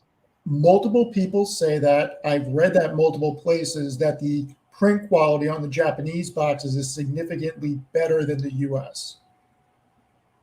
But again, this is just if you want to have fun. This is not if you wanted to take risk, honestly, like in your position, not a financial advisor or whatever, but I would honestly look at, some of the stronger sets, buying cases, like maybe wait for a good time when Obsidian Flames, like if you think it's like nearing a bottom or whatever, if another wave of it comes, I think that that's a really strong set. I think that picking up cases of that, like long term, you could potentially see some pretty decent gains on that. But again, yeah, if you want to just have fun and then maybe like gamble, like you said, and do pretty well. And the other thing about the Japanese is more cards in the set are going to hold substantial value. Whereas in English, at least right now, it's kind of like you have to hit the best rarity or bust, So, yeah. And honestly, I mean, I know how bearish I am on vintage a lot of the time, but if you really want to take that gamble, I mean, vintage heavy packs, if you can find them at the right price, you can see what the price range is. You can use only like, whatever, between like 14 to 16 hollows to look up. And you can see what those are going for in PSA 9, PSA 10 condition. Kind of divide that by the heavy pack and say, well, all right, I got 3 cards in the set out of 15 that I can actually grade a 9 and 10 and make my money back, or, one of them's a home run type thing. And it's a lot better odds than trying to hit a 1 in 500 pack thing. So you could always go that route if you want to play some games. So I am against buying individual packs. Okay. And I'm going to tell you exactly why. My wife and I play the lotto. Now, when we play the lotto, we don't play the lotto. We buy the lotto. And there's a difference that I'm going to explain.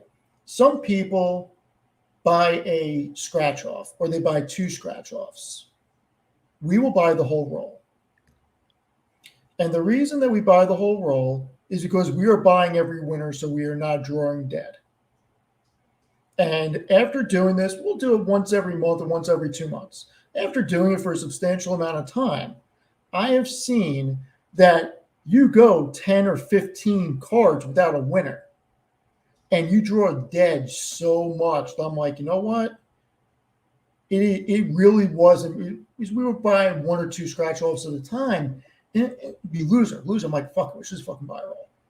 And yeah, it was very interesting, and seeing that they're kind of lumped together. And I mean, look, we've never done worse than making half of our money back buying a roll. And a lot of times we make within half to 3/4 of our money back. So if you think about it, there's 50 tickets in a roll. If you're going to go buy a $10 ticket roll, it's $500. You're going to go buy 5 tickets, it's $50. From what I've seen, you could be drawing dead and 100% losing that $50. At least buying the roll, I've seen, in my own personal experience, at least get 50 cents on the dollar back. And with the pack thing, I get really sketched out because, look, fraud happens. People can open packs and reseal them if they're good enough. I mean, I've seen that in the sports card. And especially if you're going to weigh them and do the heavy packs, you don't know if they're going to rip out a good hollow, put a different hollow in. If I'm going to do something like that, that's just my own personal opinion. I could be overthinking it. I'd rather buy the box and know that I'm not drawing dead. Yeah, I hear you. Oh, okay. Yeah. Go ahead with it. Wait, really quick, can I just say this? I think to your point about like the EV being different on sports versus Pokemon, which is absolutely true. I think a lot of that comes down to the fact that, like you said, like when you're going with sports, like you said, you're going for the autographs, you're going for the out of 25s, things like PMGs, all that sort of stuff. So the set composition of a sports product is a lot different than Pokemon. In Pokemon, the sets are smaller. We don't have inserts. I mean, I guess you could compare them to inserts, but bottom line, like we don't have any serialized cards or anything like that, right? So there's more in the set that could potentially hold value. And then the other thing too is with Pokemon, a lot of people like a lot of different Pokemon. So if the set's really strong and has a lot of popular Pokemon in it, it might do well. Whereas in sports, like you might be looking at any given time, you know, you're talking about basketball, maybe like 10 or 15 dudes tops, and everybody else might be kind of a bust, even if you hit a serialized card or an autograph. If it's not really somebody proven or a hot rookie or something like that, the card might not be worth that much, even if you do pull a good insert. And that's a little bit different in Pokemon. If you have a set that's got a lot of popular Pokemon, even if you don't buy hit the absolute chase of the set, you can still make some decent amount of money back. So hopefully that makes sense. Yeah, and I'd add to that where they're very similar, but even though they're very similar, there are a lot of things you need to look at. And with sports, it's really about the rookies, and you don't have that really with Pokemon from what I've seen. It's about what autographed inserts or parallels are in that set also. And with Pokemon, it's really the super rares and what Pokemon or characters are in that set. There's a lot of similarities, but I think it's easier to project on Pokemon. I mean, look, nobody knew Shohei Ohtani was going to do what he did. A hobby box, you go to blowout cards, a hobby box of Topps 2018 is, I think it's going for like $4,000 now, something like that. It's a $350 box, maybe going for $5,000 now. Like, you just don't know with that. And that's why, to me, man, I wish I had loaded up on those boxes. I wish I bought 17 because Judge, I'm a Yankee fan. But hey, it will kind of bring it into this question where what are the differences you think in Pokemon versus hobby boxes? So I think it's easier with Pokemon. So one of the things that sports has that Pokemon doesn't have, again, going back to the whole serialized thing, if there's a chase card out of the set, like if you look at the price of, I think it was Immaculate that it came out of, or it wasn't Immaculate. I can't remember. It's the Panini set that comes in the briefcase. But the logo man was what is that called? Why can I not think? Anyways, National the logo, Treasures?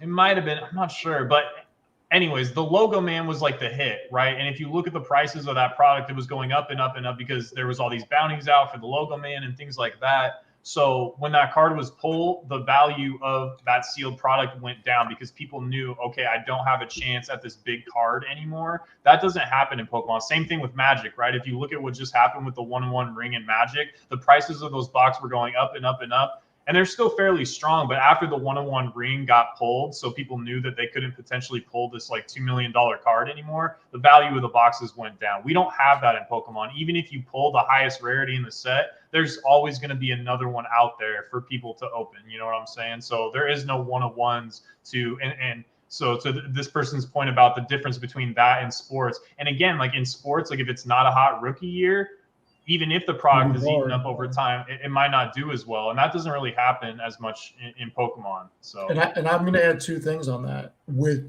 sports, there's too many damn sets. Pokemon, there isn't. Like, you may have 4 products, you may have 16 products, but they're all the same Chilling Reign or Battle Styles. Like a booster box of Battle Styles, a booster box of Battle Styles. With baseball, do I buy the Bowman? Do I buy the Bowman Chrome? Do I buy the Bowman Chrome first off the line? Do I buy Top Series 1 or Top Series 2? What's in this box? What's in that? It is ridiculous. Like, they made it so confusing and so annoying that I think that's a big thing for Pokemon, where it is easier because you don't have to worry about that. You don't have to collect different things. You can just stick with the one box and just keep buying it. I mean, it's really nice, actually. And with sports, I think it's going to get even more complicated because I think what Ruben's going to do, my own personal speculation, he's going to create experiences where you pull a chase card and the chase card is having Michael Trout follow you on Instagram or something like that. And they're going to do redemption cards with celebrities following you on Instagram, shit like that. I think it's going to get ridiculous. First off, I want to say thanks to Pokey Grinding for the super chat, super sticker thing. Appreciate that, man. Appreciate you being here. Also, anyone in chat that wants to, or listening, that wants to us to answer any questions for them, feel free to leave the questions in the chat. Whatever you got for me, Retro, for Steve. If you got questions about, whatever, investing, Pokemon, sports, market, whatever it is, we'll take the questions. Other than that, did either one of you guys have any topic you wanted to discuss that we didn't cover yet? No, I mean, I'm interested in the market because to me, this is an opportunity, and I don't think people look at it as an opportunity, but it really is. And man, the sealed product game is very, very interesting. And one day I'm going to build a sealed product chair like Alex, and I'm going to sit in it. Yes, So sir. while speculating in sports could be potentially more, or speculating in any specific player because of, could be showing guns on Instagram, doing different things like that. That can be risky. They can, any manner of things that might take away from their public image, which might decrease their card values. And you're not really going to have that in Pokemon. Sports, I would maybe say, has more appeal in general. Like I would say overall, sports as a thing to humanity is not going to go away. Whereas Pokemon is dependent on a popular IP having staying power. So I would ask you, since you're more familiar with sports, what attracts you to Pokemon, or how do you weigh that risk? Like, do you think that Pokemon is going to continue to have staying power? And if so, what gives you that confidence? I do. And I love the question. It's something that I thought about, and because of my determination on it, got me more interested in Pokemon. I actually think there's less kids playing sports today than ever. And I think that there are more kids that are more into Pokemon, Magic. I mean, these types of things weren't around or weren't. So I'll equate it to Dungeons and Dragons because that was around when I was a kid. Wasn't cool. It wasn't popular. It was more an underground thing. Could have been because I grew up in the 80s and 90s, but those types of things were not big. This is cool. Like, this is big.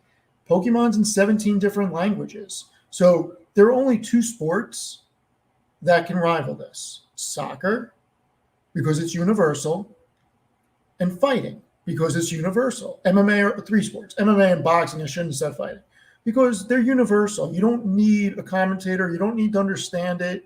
Everybody understands it. Football is not universal. Basketball is kind of universal because of the Olympics and stuff, but soccer's not going to get dethroned. And the way I look at Pokemon, it's printed in 17 languages, if I'm not mistaken. That's huge. And then you look at the markets overseas, you look at the markets here, the fact that it's the biggest media franchise, and the fact that I look at my nephew and on his iPad all the time with Roblox and all these other things. And it's just, I look at all this stuff and it's really, really interesting because I think this stuff is only going to get bigger because it's a different generation. I mean, kids these days live on electronics and they're playing games on electronics. They're not reading books. And I think that could be a perception of mine. I could be 100% wrong, but I think less kids are involved in sports these days. I think more are getting into this. I mean, comic books are cool. Like, they're really cool today. They weren't cool back in the day. Sports is definitely, it could be sectors, but I think it's on a decline if you take like sports overall. Like kids on sports teams, kids trying out for their high school teams, it's 100% decline since when I was in school even. I mean, just the numbers, just based off of the numbers. Okay, that's interesting to hear.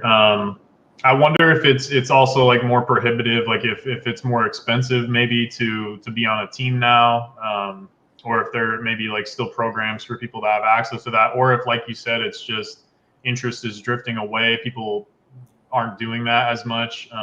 That's an interesting perspective to hear. So, yeah, I mean, it's not that expensive to play basketball. It's not that expensive to play soccer. Soccer is always going to be huge, but football, you get your patch from the school if you're on the team. I mean, I don't know. I think that there's popularity in other aspects, and I think the TCG and just the video game. I mean, look how big Twitch is.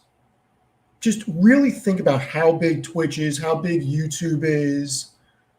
That stuff's got to take eyeballs from somewhere, and it's got to take interest from somewhere. So that's the way I look at that. It's just a numbers game at that point.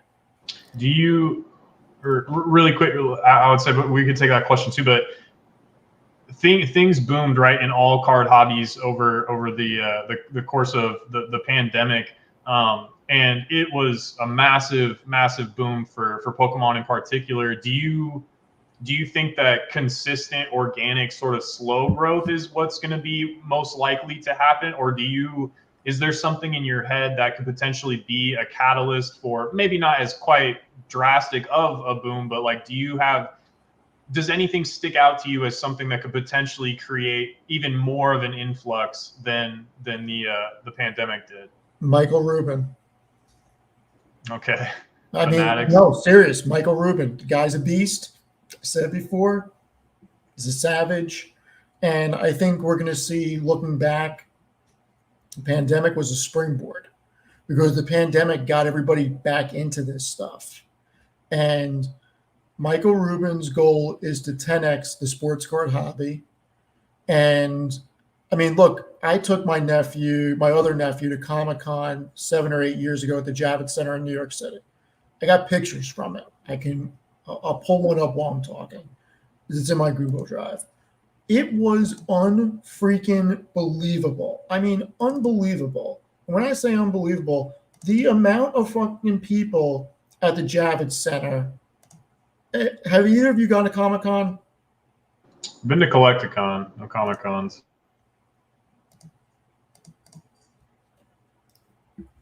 This is just one hallway at the Javits Center. Like, if you've ever been to the Javits Center in New York City, it is absolutely insane. Anybody who hasn't been there, Google the Jacobs Javits Center on the west side. It is freaking nuts. Yeah, I mean, it's just wild. Like, these freaking people are so into it. Like, this is cool to so many people. This is why I think this is just the beginning. I mean, these people put so much time and effort into these proton packs, and this is 7-8 years ago. Like, yeah, I mean, I definitely think the stigma's changed. I mean, I know being in middle school and high school, I mean, you would not want to be seen like still playing with your Pokemon stuff, or you know. And nowadays it's so accepted. It's cool. Like, you know, I mean, the kids are even, you know, financially aware of the card values. Where like back in the day, we had no clue. We just knew, oh, Charizard. And no, everything's changing. I think that's the biggest thing people are missing is the whole acceptance as a society has changed a bit that we didn't see back 10 to 20 years ago. That's the biggest point. And it's an information highway. You got Instagram, you got eBay, you got Twitter. I mean, I think it's just going to get bigger. I really do. So really quick, and I don't know if you wanted to bring up any of those, any comments, Alex, but really quick, I would ask you, what do you think about the demographics of people that are into Pokemon? In my experience, I would say that the people that are primarily into sports are maybe more conservative in nature, have more like traditional careers, maybe are making like on average a little bit more money. And again, this is not like any numbers. I'm not sure there's a way that we could gauge that, interview everybody that collects sports and everybody that collects Pokemon. But just generally, like when you go to shows, it seems to be a different demographic. So what do you think about that? So I don't have enough information to accurately answer that because I haven't been to a dedicated TCG show. What I would say from my observations is I think there's a lot more money in the sports card hobby being thrown around. Now, that doesn't mean that there is more money in the sports card hobby than the TCG hobby. But I think there's more money being thrown around because, I mean, people are paying tens of thousands of dollars for cards that I would never even consider paying $5,000 for. I mean, there's a lot of cards that are going for a lot of money because they have the one-on-ones and they got this and they got that. There's just more money being thrown around. And if you just watch a bunch of different sports card YouTube channels, there's a lot of money being thrown around on those channels. And Alex, I think I sent this to you, that one guy that was walking around with $100,000 in cash, and he actually had a video walking around a sports card show with $100,000 in cash in my Gucci freaking little thing around my chest. Got news for everybody. Don't do that. For sure. Don't do that. You gotta be a big baller though, right? Don't be a walk and lick, folks. You don't want. I'm going to give everybody some free. Steve, hold on, Steve. Let's get this question taken from Pokemon Wonder. Don't follow sports cards like I do Pokemon. Are the margins there in the same manner? The same for vintage versus modern? Is vintage like hold the value there over the modern? Is modern the one taken off? How's that look compared to Pokemon? In baseball, vintage versus modern. Vintage is very hot. You have the most expensive cards in vintage, but if you look at the most expensive card sales, I think people would be surprised that some of the top 10 are modern cards. And it's very interesting. I mean, let's just bring it up. Well, before you bring it up, like my stance has always been, people want to point to vintage, sports cards a lot when they're talking about Pokemon to try to make the case for Pokemon. And the thing with everything is it all, like I always say, it comes down to popularity and demand. I can point to thousands of vintage cards that are worthless. The most expensive ones are still from the most popular in-demand players of that time. They're the Wayne Gretzky's, they're the Michael Jordans, they're the Mickey Mantles. They're not just some random players on the team just because it's old, rare, and mint and high graded. It's worth money. It's like, no, it's still the popularity demand players. And I think the same thing is going to be true for Pokemon. It's not that anything old, rare, mint better that's any Pokemon is going to be worth money is because it's vintage. I think it's still going to depend on the popularity. Like it's going to be the Charizards, the Blastoise, the Venusaurs. And I got a hot take for you that people are going to find interesting. Who's to say that the vintage of today is going to be the vintage of tomorrow? And what I mean by that is my nephew who's 7, when he's 40, is he going to care about this Mickey Mantle card that we got on the screen? Or is he going to care about a LeBron James card? Is the changing of the guard going to change? And there's an argument to be said for that because these cards are vintage because our parents saw them play. So we kind of have it in our mind because I never saw Mantle play. I have a Mantle autograph ball, and I got a Mantle autograph lithograph where he wrote, I bought it because he wrote 536 home runs across his cock. I thought it was hilarious. But maybe the vintage changes. But, the most expensive, this is from last year, was a 9.5 SGC for $12.6 million. Got Wagner in there. Got 2 of them. We got another Mantle. But then the 5th one, or a tie for 4th, is a LeBron from 2003. I mean, but it's not older or rarer. It's not even minter than some of those. So you're not fully convinced that the historic nature maybe of those cards is going to be something that continues to hold true in the future? My personal opinion is I think these prices are crazy. Okay. But somebody was willing to pay for them. Somebody was willing to pay $4.6 million for a Luka freaking auto card that's 101. Now, here is what I would say. You can probably go buy a game-worn Luka jersey that's autographed for like 20 or 30 grand. I don't know that, but I'm guessing. It's got a logo man on it. It's got his autograph on it. How many of those are around? Not many. So I don't know. I mean, 4.6, think about how much money $4.6 million is.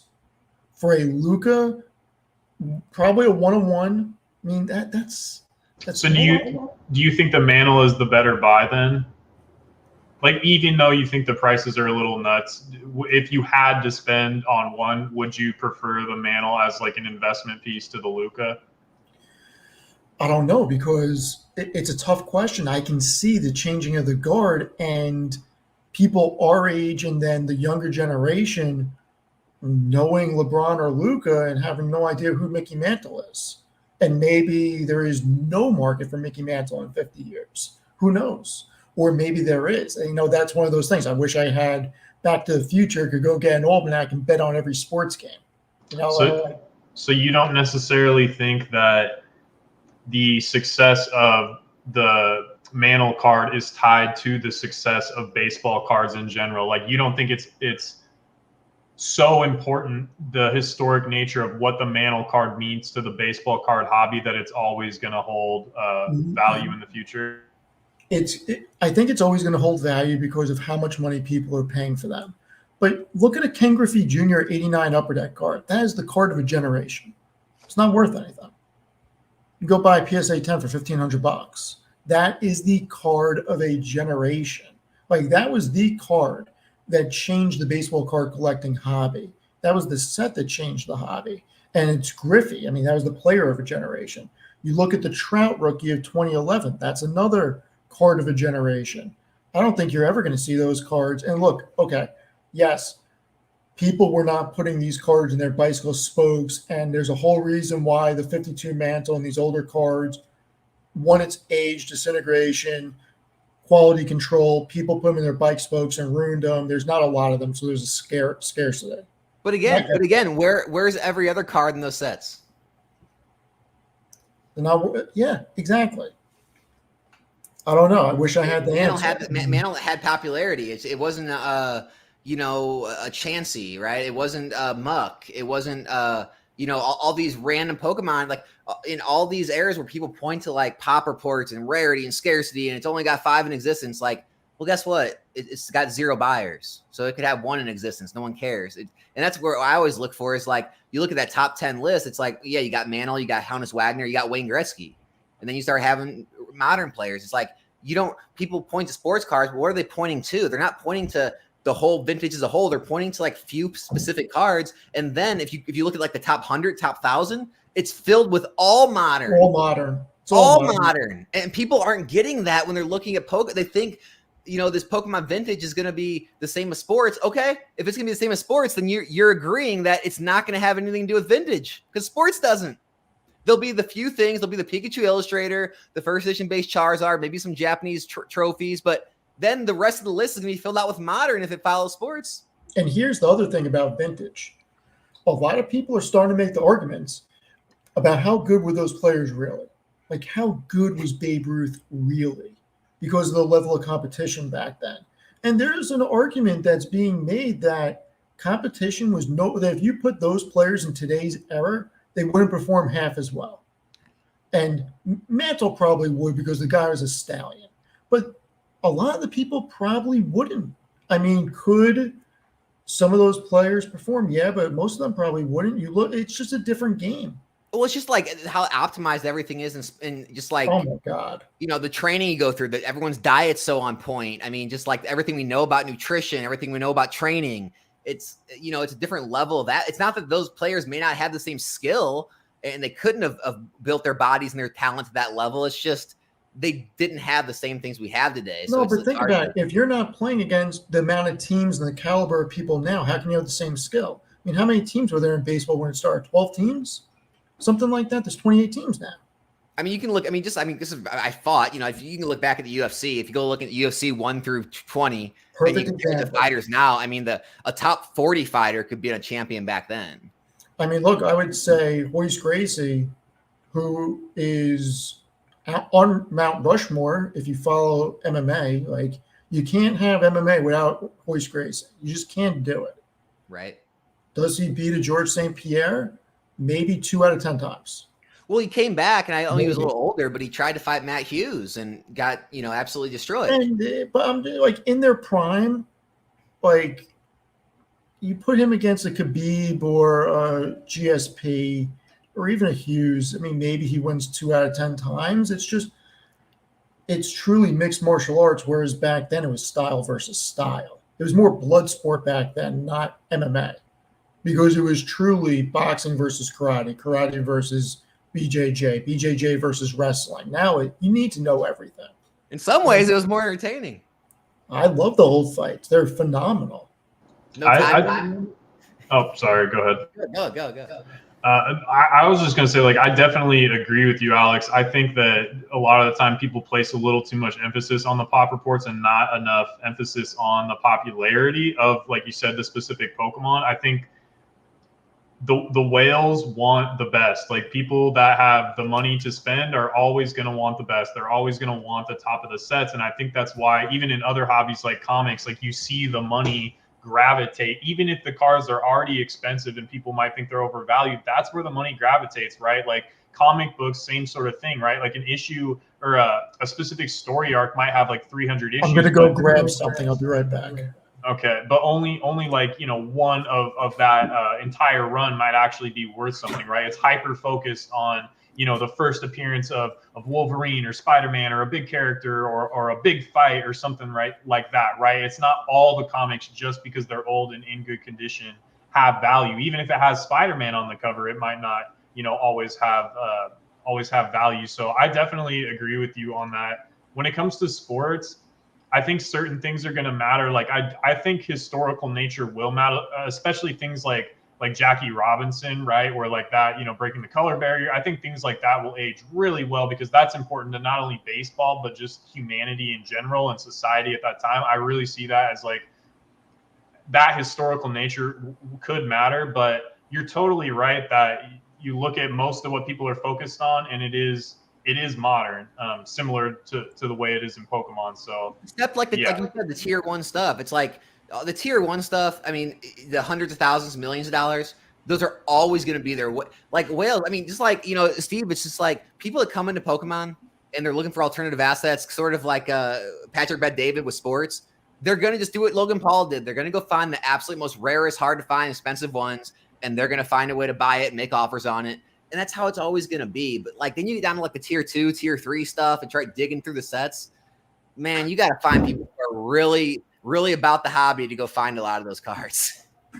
Yeah, no, for sure. I mean, I think about even players that I like Ray Allen. You know, I'm from Washington, so like Ray Allen was a big deal to me as a kid. And Ray Allen's like a popular player, but I imagine in 15 years, like Ray Allen cards are probably, you know, going to trade down into the right, whereas like a LeBron card is probably going to do pretty well, right? Just because of the popularity to kids these days. Kids these days might not even know who Ray Allen is. So even though he was important to me, his value on his cards might not age as well. So, I think I did good on this speculation. So I was speculating, got this raw and graded it.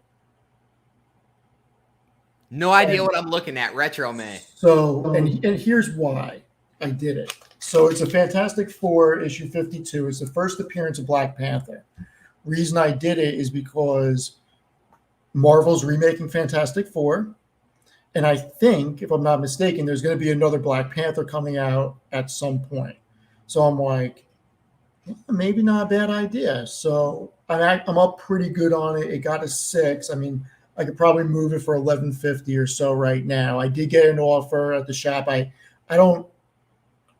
I'm too lazy and I don't want to fucking send anything out on my own or deal with it. I pay somebody else to do that for me. So I got that graded and I picked this up raw, Amazing Spider-Man 41, the first appearance of Rhino.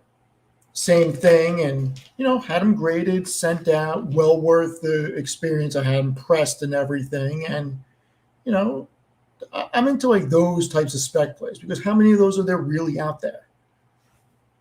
Yeah, and I mean you're smart for sticking to key issues. I don't know if you heard while you were gone, but basically I was just saying that in the comic book market, the money is hyper concentrated on key issues, right? Like it's not so spread out. And right now in Pokemon, there's a lot of, I mean, I could probably name 100 cards right now that are worth over $1,000. And maybe that's possible to sustain in the future. But I think similar to comics in the future, it will become more hyper concentrated on like what Alex was talking about, the absolute tops of the sets, the best of the best. Not to say other things will go to zero or anything like that, but they just are not going to see, in my opinion, the types of gains that like what you're doing, the key issues are going to see. So I don't know what you think about that, but that's a great segue. Let me pull this question up then. I have a question for Alex. So if Moonbryon is the base set Charizard of this generation and base set Charizard's around 10K PSA 10, when will the Moon Kitty hit that price? So it kind of goes into that whole speculation of, well, if it does condense all down to certain cards, does that mean the money will condense and continue to propel those cards higher like it did in comics? I mean, I'll give my take. To get to base set Charizard's level, I'm gonna go ahead and say no, but it's not impossible. I'm never gonna say anything's impossible, but I mean, just for something. Look, I get, technically it's more rare. It's more rare than an unlimited Charizard. It just is. It's harder to pull. I think Charizard's even got more graded total. I mean, we could say this is going to have more graded eventually, but as the booster boxes get higher and higher and less get opened and more get graded, I mean, who knows where it's all going to fall? It may fall more, a little less, around the same, but I don't know. I can't see it getting that high. I don't have, my outlook for modern is just like, buying in now, there's more percent gain to make than there is on vintage in the same time period. My thesis isn't that these modern boxes are going to be worth, $9, $10, $20,000, $50,000 like vintage boxes are, because they are more plentiful. But I also think they're going to get to, 2, 3, 500 before a vintage box is going to double, triple, quadruple. So, I still think they're good plays. As far as the Moonbreon, I don't know, man. You guys, Retro, what do you think, man? And Steve, you can. I think that's kind of a crazy question. I don't know, man. Like I think base set Charizard, even unlimited, will probably have a better track record than Moonbreon. I don't think Moonbreon's going to do bad, but real quick, I wanted to ask Steve too. Like, so with these specs, are you setting price targets? Are you trying to sell into the movie hype, like right before the movies come out? Like, what is your strategy as far as liquidating and taking gains on these kinds of plays? Because it seems like with this, you do have a qualitative understanding, right? Like, that a new Fantastic Four movie's coming out. Maybe you watch Marvel, maybe you're a fan of that. And so you're like, okay, well, I'm going to buy a really key Fantastic Four issue that has a first appearance of Black Panther. But as far as liquidation goes, what is your strategy there? I'd be interested to hear. I'm not into it for enough money where it matters. So I don't have a price that I would part with it for. So let me explain what I mean by that. If I had dropped what would be a significant amount of money to me in it, I would be much more concerned about getting my money out of it. This is something where it's not nearly as rare as a 52 mantle, but it's also not a common thing that you say. I wouldn't mind holding it for the rest of my life as a conversation piece or as something I put on my wall. I also wouldn't mind moving it for 5 or 10 grand if that opportunity ever came to fruition. So for me, it's more, if I get a price where, if there's a market where I get a price where it would be crazy for me not to sell it, I would happily move it or trade it for other things. Like, I would probably want to trade it for a ton of sealed Pokemon at that point because I'm into it for so little. And then, like, let's just say I got 5 grand for it. Think about how many cases of Obsidian Flames. If I can get 5 grand for it right now and I'm into it for 400, 500 bucks, and then put all that money in sealed product and sit on it for 5 years, 6 years, to me, that's a trade-off that makes sense to me. But just to move it for cash, it would have to go up by a lot for me to part with it because I think that there could be a lot of value down the road. So that's the way I think of those things. That's a great point too about having a conversation piece. I think that whole thought process in general is not talked about enough. Like when it comes to Pokemon or any type of alternative asset, is I think people underestimate human nature. Look what happened when the pandemic hit and we got all the free money, right? Where did it go? Went and stuff people wanted. And then people made a bunch of gains on crypto or the stock market. What did they do with their profits? They took it out and they bought Pokemon or other things they wanted. Maybe they updated their house, like all the Home Depot, all this stuff, everything, all the service businesses were booming. People, they're always going to spend money. People are inherently not going to be responsible with money on the buying, large. And when they get extra money in their pockets, they're going to buy things. And so if we do have other, booms, other crypto boom, the stock market rises a ton and people want to pull some money out, their property values keep going up. They want to pull money out. I mean, people are always going to spend money in this consumerism, environment we've created. And so, I mean, I think that's a huge bullish factor of just like you said, just having a conversation piece, having a piece of artwork on the wall. What are you willing to pay for it? You're willing to pay that. How much are other people willing to pay on scarce items? Yeah, and you hit the nail on the head. And I truly believe that these types of things are our generation's artwork and the younger generation's artwork. And I don't think it's going to be uncommon to go into somebody's house and them have sports cards or comic books or Pokemon cards on the wall somewhere, or in a china cabinet, or in a bookcase, something like that. I mean, you go into people's offices, they got autographed memorabilia all over the place. You know, Throwing out the China for the Pokemon cards. I like it. Oh, I'm serious. And it's a conversation piece. And I think that, you know, it's something that is underestimated. I really do. But I think there's a lot of opportunity and there's a lot of things that can happen. Look, I've never met you guys, and we're sitting here having a very long, in-depth conversation about this. And to think that this wouldn't happen if you were just at, let's say you go to a party with your spouse or one of their coworkers, and there's 40 people there, and the person's house has something like this on the wall. You could have 5 or 10 people having a conversation about that because they're into it.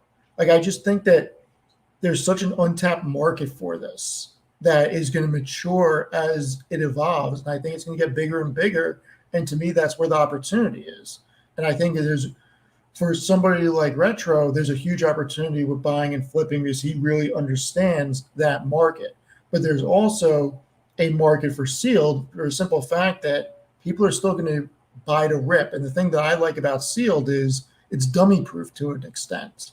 When I say dummy proof, every day that goes by, there's less sealed product in existence. Every day somebody rips, every day somebody opens, and it's just what happens. Eventually, it dwindles down and it dwindles down, and supply and demand takes place. So I think that if you're willing to hold for 5 or 10 years, you could do very well in sealed, because at the end of the day, you have an underlying asset, and you're not buying something virtual. This isn't an NFT. This isn't crypto. You're buying a physical asset, regardless if it's cardboard or not, is an asset that has a huge community around it, that has cards people are spending real US dollars on. Well, and you have so many aspects. Like it's an asset, you know, it's got the financial value, but it's got the gamble aspect. People just want to, like you said, you want to scratch those scratch offs. People want to gamble. They want to buy that box and try to hit that $1,000 card. And then it's also got just the fun aspect. I mean, people still actually, I know it's crazy. People like to open this stuff. They like to have fun cracking packs without worrying about the dollar amount. I mean, I went to my first collector con. I've seen it firsthand.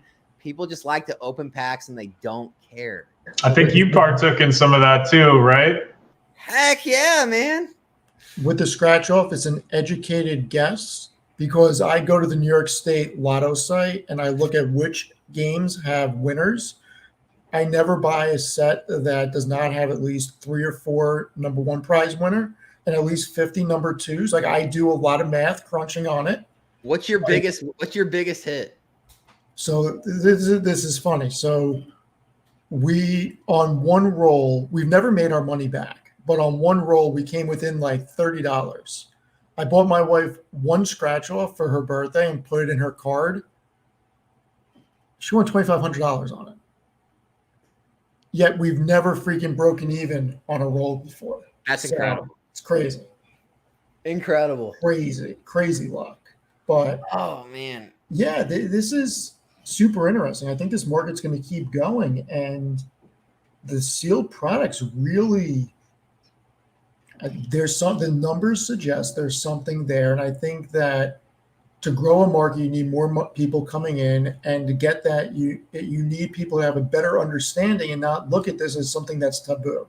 It needs to become more accepted, and you want these things to grow. You eventually want the sports card market and the TCG market to converge and take over the Las Vegas Convention Center. Like, that's when you know that this shit's unstoppable. I hear you. Retro, what are your big plays right now? Spill some sauce. Yeah, are we that deep in the live? You just want free money? What do you mean, man? It's 2 hours. No one's actually still here listening. I mean, honestly, man, like I messaged you a little bit about it. Again, it's tough, you know, and maybe you could wait for a reprint, but I just think people are way too negative right now. I think that there's a lot of really good cards in Obsidian Flame, and people are dumping it for below MSRP. If a reprint comes and you can pick it up for even cheaper than it is now, like I can't, like, you know, all things remaining equal, I can't see a set that's got Charizard, Tyranitar, Ninetales, Scizor. Like, I can't see a set like that doing bad over the long term. Maybe it does better in Japanese. It's tough to. But I can't see you doing too bad if you can get it at a decent price point. So I got a serious question for the two of you. Why does the Pokemon community screw each other over? What do you mean? So, no, but really think about it. Why is this a race to the bottom? Like, we all know, I know what distributors are paying. I mean, shit, I thought about starting a business and getting in with one of these distributors, regardless of how hard that would be or not. Pretty sure I can get it done. I know a bunch of people. But the Pokemon community screws themselves over. It's a race to the bottom with these boxes, and people are selling. Like, you don't make money selling at a loss. Like, if you're paying 94 or 96 and you're selling for 98 after shipping, or on eBay, you got eBay, like, people are selling a legitimate loss. Like, I was looking at Obsidian Flames. There's people selling for 105 on eBay. So you got a 13% fee on top of that. Then you got shipping costs. There's no way they're making money on that. And if they're buying in such huge quantities, maybe they're making $1 or $2 on a box. At that point, is it even worth the time? Like, there's no margin. You need margin. Like, numbers are real. Cash is real. Well, where's the screwing over, though? Because they're – look, and I get it. It's a free market society. It's a capitalist society and free market. But at the same time, how are stores, like more stores than individuals who are doing it virtually, how the hell are they able to make enough nut to keep the doors open with that type of thing? I mean, there's just not enough margin or spread on this. And even online people, how are they able to sell at 105 and absorb all those costs? There's no way they're getting this stuff at 70 a box. I mean, so obviously I'll let Retro go in a second. I don't own a store, but I've talked to a few people. So, from what, basically how it works is it's a whole game to get your allocations as high as possible and get as many boxes as possible. So that way, when a good set does come and it does well, you're positioned well and you have the most amount of product more than anyone else out there, and you can capitalize on all those gains. Second, eBay, it's all, secretive. No one wants to reveal the numbers, but eBay does give preferred rates to people when they reach certain amount of sales per year, per month, certain dollar amount, certain items moved. And so they'll actually reduce your fees, and it's kind of like a self-fulfilling prophecy then. As your fees go down, you keep getting more product, you keep listing it and undercutting everyone, and you're trying to, push out all the competition. And then I would say the third thing is, I mean, it's all about just I guess just building the brand, building a reputation. I don't know if they're, I know some people who, they buy everything on credit cards, get the 2% cash back. So the way they explained it to me is, hey, even if I break even all year and I move $3 million in product and I'm getting 2% back, I'm still making a living. I'm building my business, building my allocations, doing all that, getting lower fees. And so in the future, it's building up to something. So those are all like little reasons. But Retro, what were you going to add? Well, and writing new inventory, unsold inventory off against, not tax advice, but yeah, there's definitely things that people do to sort of pad those numbers. But to Steve's point, yeah, basically like that in this sort of environment, that is what's happening. People are taking 10% loss, 20% loss on all these sets in the meantime, hoping that they're going to get hit with a product that they can then sell for maybe 60% gain. And the gains made from that product will offset and gain them, profit, a net profit overall, even if they're taking losses on the other set, because they are illiquid, right? And in order to keep your numbers up, your allocation numbers high with distributors, even if a product isn't something that you're interested in, it's not necessarily like a hot set, they're going to make you take it, right? Like you have to buy in order to keep your numbers up, right? Like there's no, I'm just going to pick and choose. You're not going to last very long and you're not going to get the numbers you asked for. Distributors are definitely giving preferential treatment to people that can just consistently, take and get rid of those booster boxes, even if they have to do so at a loss. It is kind of surprising to me. I'm not going to lie, especially with Obsidian Flame. We have a set coming out right after it called 151, which is extremely hyped. A lot of people are excited for. And so that might be part of the because in normal times, even with this market being a little bit negative sentiment, a Charizard set that's got good looking cards in it, it is a little bit surprising to me that people are willing to take a loss on that set. So to what Alex, I really think it's just because they're trying to get their money back so they can be as liquid as possible, get as big an allocation as possible, hoping that 151 makes them these, crazy gains. But yeah, I mean, I still think it's a good buy. So do you not seem like that in the sports world? Is that not really done like that? I don't think that it's that, like, it's tough because I really don't think that boxes come down that much like you see in Pokemon. I really don't.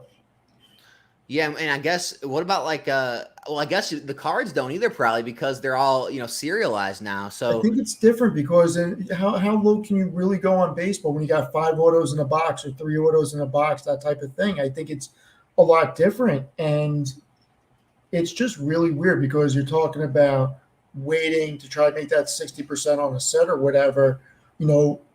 If people are buying in such huge quantities where they can pull a Rudy, who's built an empire. I mean, the guy's amazing. And be able to do something like that, I get it. But just the race to the bottom is nuts. And I think the whole thing with distributors is crazy because you have to take certain product that isn't going to move, or you got to sell at a loss just to make them happy to get the stuff that you do want, that overall it's not going to net out to enough to make the juice worth the squeeze. Like, it's just, it's so crazy when you start running the numbers based on the information that people have disclosed about what normal distributor prices are for normal people who are not a Rudy. And it just makes me run the numbers like, this shit ain't worth it to buy at that large of a level. Like, the numbers don't work. It almost makes sense to buy a couple of cases that you're okay with locking the money up and just sitting on it rather than trying to play that volume game. It's also amazing to see the insanity. Like, it's truly insane. Like, the definition of insanity. Every single set, it never changes. Everyone will, all the pre-release cards will sell at enormously high prices. They'll all sell at release, and then every single time they drop off like a rock. And it happens with every single set. It's almost like if you know who ZNG Emporium is, it's literally like one of his videos. Who's buying all these cards? Who is buying all these cards at release or right when they're right? Kind of like you showed those Charizards, how they're going for like, high 400s. That same card will most likely, once everyone gets their regular submissions back, it'll probably drop in the, hundreds, maybe even 200s, whatever, something like that. Who knows how low, but it's like every single set that comes out, everyone buys right out of the gate at the highs, and every single set it drops. There hasn't been a single set where things have not dropped after release or pre-release, and it still happens. It's insanity. Yeah, I think I would just say too, Steve, like, liquidity is king in this hobby, and a lot of it, like, if a lot of these stores could afford to hold their allocations, they probably would. And in some cases with certain particular, like specialty products that they know are going to do well, they might be a little more firm with pricing. But yeah, liquidity is key. Like, if you can afford to take those losses, you're going to get the biggest allocation. Or if you're moving the most, like Alex was saying on eBay, like you've got people like P Football Pete, he's got grandfathered rates in with eBay. He's probably got, sweetheart deals going with his distributor. He's getting for a lower cost than everybody else, but he's also buying, multiples more than everybody else. So if you're liquid, you win. And when it comes to like the arbitrage, like you were showing with the Charizard earlier, that happens more the more expensive the item, right? Because people can compete at $500 to $1,000. Infinitely less people can compete at $10,000 to $20,000. And so a lot of time, like, you can see bigger arbitrage or bigger spreads in the more expensive items because people just aren't liquid to compete in those sorts of price ranges, right? So I think that's something to maybe consider too. I agree with you. I mean, I was all gung-ho about getting a distributor, and then I thought about it, and I was like, why? Like, my current business model, I can choose what I want to grade. I don't need to buy bad products just to make them happy and keep the business going, Like, I can choose the cards that I want to grade. I can buy things that I know are only going to be in demand. And I know a lot of people are doing well and have great business models worked out. I saw PokeNE in the chat. Dude's doing really good. But a lot of that too is establishing a brand and establishing outlets. So he does like breaks, for instance, right? To where he might have a certain percentage of his allocation that he can sell for maybe more expensive than he could get just selling boxes on eBay or TCG Player because he's selling packs and breaking things down like that, right? So, and then Rudy, right? Like, Rudy has a Patreon to where he can, he can afford to buy these large allocations, knowing that his patrons are going to buy a certain percentage of that off of him, and then reduce, his risk, right? So, Yeah, I mean, it makes sense. I just think the race to the bottom's crazy because everybody's squeezing everybody, and it's just seeing boxes drop to around 100 or under 100 is just nuts. Yeah, I agree, especially on good product. And that's kind of what Alex preaches, right? Is like, look, these people are out here taking a loss. You can buy it for cheaper than they're buying it, and they're running these huge businesses, putting all this capital up at risk.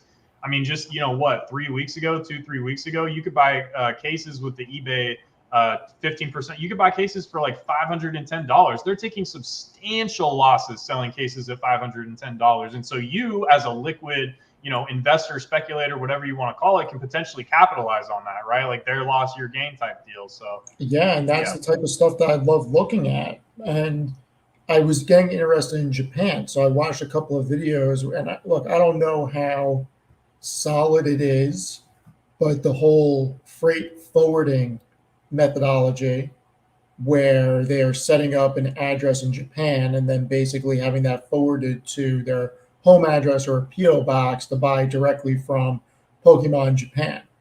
Like, he's your man to ask. Retro's here.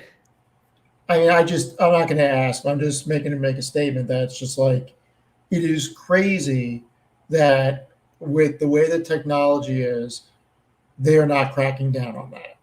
It is nuts. Yeah, as far as Japanese goes, to my knowledge, the only person that has an actual Japanese distributor is SM Pratt. They are very guarded with their product. It is not meant to be sold sort of outside of Japan, and they have become a little more strict with who they're distributing to and things like that. If you get caught selling to the U.S., you can potentially lose your distribution and things like that. So it's a little bit tougher to get an edge on Japanese product than it is on English product, because, and especially in the current market climate, like Japanese is just really hot right now. A lot of people want it. And, part of that too is, like we were talking about earlier, the card quality of what the expected value of what you're going to pull out of the boxes is higher than English. So all of that sort of like plays into the fact that Japanese boxes are harder to get an edge on. They're not Japanese people. There's so much demand and so little printed that they're not dumping these boxes instantly to try to like get their money back up so that they can afford to pay for their next allocation, like English businesses are. There's Chinese demand from Singapore, demand from America, demand in Japan, obviously, for these cards. And there's just not enough to go around. And so they're not in a position to where they need to really, dump like a lot of these people are in English, unfortunately. So the Chinese aspect is very interesting because, if I'm not mistaken, Pokemon just got allowed in China not too long ago. China has the biggest population in the globe. Like, if 1 + 1 = 2, and you're the largest population in the world now getting exposed to Pokemon, that should theoretically drive it the way that it helps drive the luxury watch market and other things. Yeah, Chinese people Chinese buyers, I should say, have definitely been a big part of the reason that certain, trophy cards, high-end Japanese cards have seen, exponential increases over the past like year or two. And I definitely think that that's going to continue. Japan is also now printing Chinese cards for China that are really high quality, and there's a lot of interest in that now. People are speculating on the cards, the sealed product, things like that. It's definitely interesting. And last thing I would say is China does not want English cards. Like, China wants Japanese cards and China wants Chinese cards. So I can't, not to say that the English market isn't going to continue to do well, but I think China coming in, the more and more China comes online, it's just going to exponentially ramp up the demand for Japanese cards. I don't think it's going to affect the American market quite as drastically. So, yeah, as long as it grows the market overall, that's the big thing. It's just more exposure. And largest country in the world coming online is nothing but good things overall for the market as a whole. I agree. Guys, I think it was a good night. I think we got some good convo in. I think Steve had some good charts, data, graphs, picks, visuals for us. The chat wasn't as brutal as I thought they'd be, honest. It was nice to have a welcoming chat tonight, as I hope we always are in this hobby. And I don't know, what do you guys want to close with? Retro, you got anything? You better watch out, Alex. If Steve makes a YouTube channel with those spreadsheets, he might put you out of business. I don't have time to do that. I'm just playing.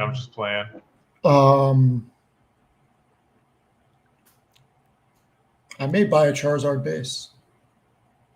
Is that right? I may buy a Charizard base. I was on eBay looking at them, and At what grade? I don't know. Nothing crazy, but the more I look at it, so I'm looking at this as dumpster diving to an extent. Because think about what you said with the PSA 9s. If the market keeps going up or expanding, and if the market expands and it goes up again, now, I'm not talking about a crazy, unrealistic boom the way 2020, 2021 happened, but if you get a gradual incline, the lower end 99 Charizard should theoretically do well because they're going to be at a more enticing entry point for a larger population. I may want to buy a couple of 6s and 7s just for the hell of it and throw them in the safety deposit.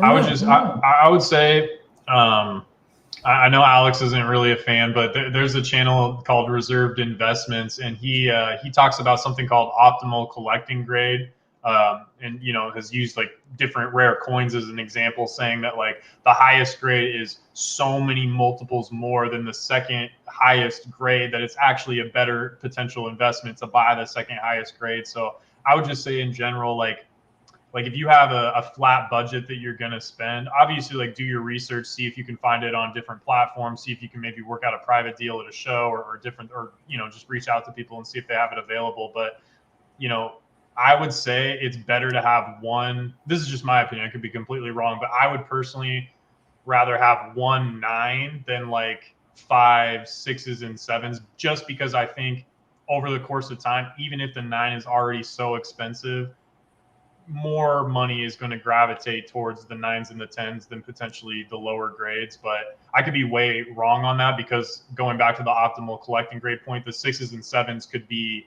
maybe so undervalued, and because they are accessible at more price point, it's a tough call. What would you say, Alex? I mean, first thing about Sean, it's not that he doesn't have good knowledge, and he might have some good things he says every now and then, but I mean, going back to our whole conversation today, like, he's the exact opposite of everything we talked about today. I mean, he thinks everything's going down. If you listen to him, you will think that I don't think that he thinks that everything's going down. I think that he is marketing towards people with little to no financial literacy who are over leveraged in these sorts of assets. He's not talking to somebody like Steve. He's talking to somebody that's probably between the ages of 20 to 25, isn't maxing out Roth IRAs and things like that, and might not even have any sort of traditional investment account. But I think he's also stuck in the past. Like, I think he views like a lot of the collectible spaces he's involved in, like a lot of the antiques and different firearms or coins, and like he views a lot of these spaces as still like flourishing into the future. And I just think he's completely wrong that these newer collectibles are going to eclipse those with our generation, Gen Z, and the generation after that, where he's kind of he's playing a losing man's game where those are fading away slowly but surely. And, he's not valuing the newer stuff. He's playing that same game we were just talking about with the vintage stuff. It's like, okay, there's all these vintage sports cards, but they're all players no one cares about. It's like, okay, you have all these rare items and all these different collectible trades that no one really cares about now. And just because they're rare doesn't mean they're always going to be valuable. That's how I feel about it. So what is the difference between shadowless, hollow, first? Obviously, I know what first edition is. Like, what's the one that's more desirable? Shadowless, hollow, which one? And Japanese, first edition, US. Obviously. First edition, obviously. Shadowless, it's said to have a single print run, just like first edition did. What they did was it's still the same first edition art. So you'll see no shadow next to the border. If you look on the right of the card, there's not that black shadow there. And then they eventually fixed it. So they made like a shadow next to the unlimited base set. You'll have like a black shadow next to the artwork on the cards on the frame. And so basically first edition is the most sought after. Shadowless is perceived to be as rare, but it's just not quite technically as sought after because it doesn't have the stamp. And then, it falls off quite a bit for Unlimited. Unlimited had a lot more. There's also a fourth option, which it might be a little out in left field, but I could actually see it doing really well over time because not a lot of people talk about it, and that's no rarity Charizard. So that's the first edition of Japanese. So in Japanese base set, there was no first edition stamp, but no rarity. No rarity didn't have the rarity symbol on any of the Pokemon, was extremely short printed, hard to find in high grade. And again, not a lot of people talking, but if we're talking about like the historic, again, Japanese IP, and this is the Japanese first edition, it actually came out a couple of years before its English counterpart. English first edition PSA 10 Charizard has more exposure, is maybe more talked about in the media. But maybe if you're going to buy multiple copies, maybe look at potentially buying like a no rarity Charizard in maybe a lower grade, as well as to hedge your bets and see what happens. I do think though, over time, if Pokemon makes it to 50 years and China, is still online, I just think the historic nature of that card, like it could potentially do well. And again, it's not talked about right now. You've got rappers, you've got, big YouTubers like your Logan Pauls and stuff buying the English version. Very few people are talking about the Japanese no rarity. So just something to consider. Alex, share my screen. Is this the one you're talking about? Yes. No. So down at the bottom right corner, see how it has an actual star there? So the no rarity will have nothing there. It'll just say number 006 with no star. Yeah, literally on eBay, type in no rarity and it'll come up. Okay, I am 100% buying a 99 US and a 96 Japanese. Okay, all right. I'm going to figure it out, and I'm either buying it on eBay or I'm buying it. So I have a list of things I'm looking to buy over the next couple of months at shows. One of them is so the 2011 Topps update Mike Trout is the card of this generation, and there was a diamond one and it's not chocolate, but it's like a cognac one, I guess. I'm looking to get the cognac one.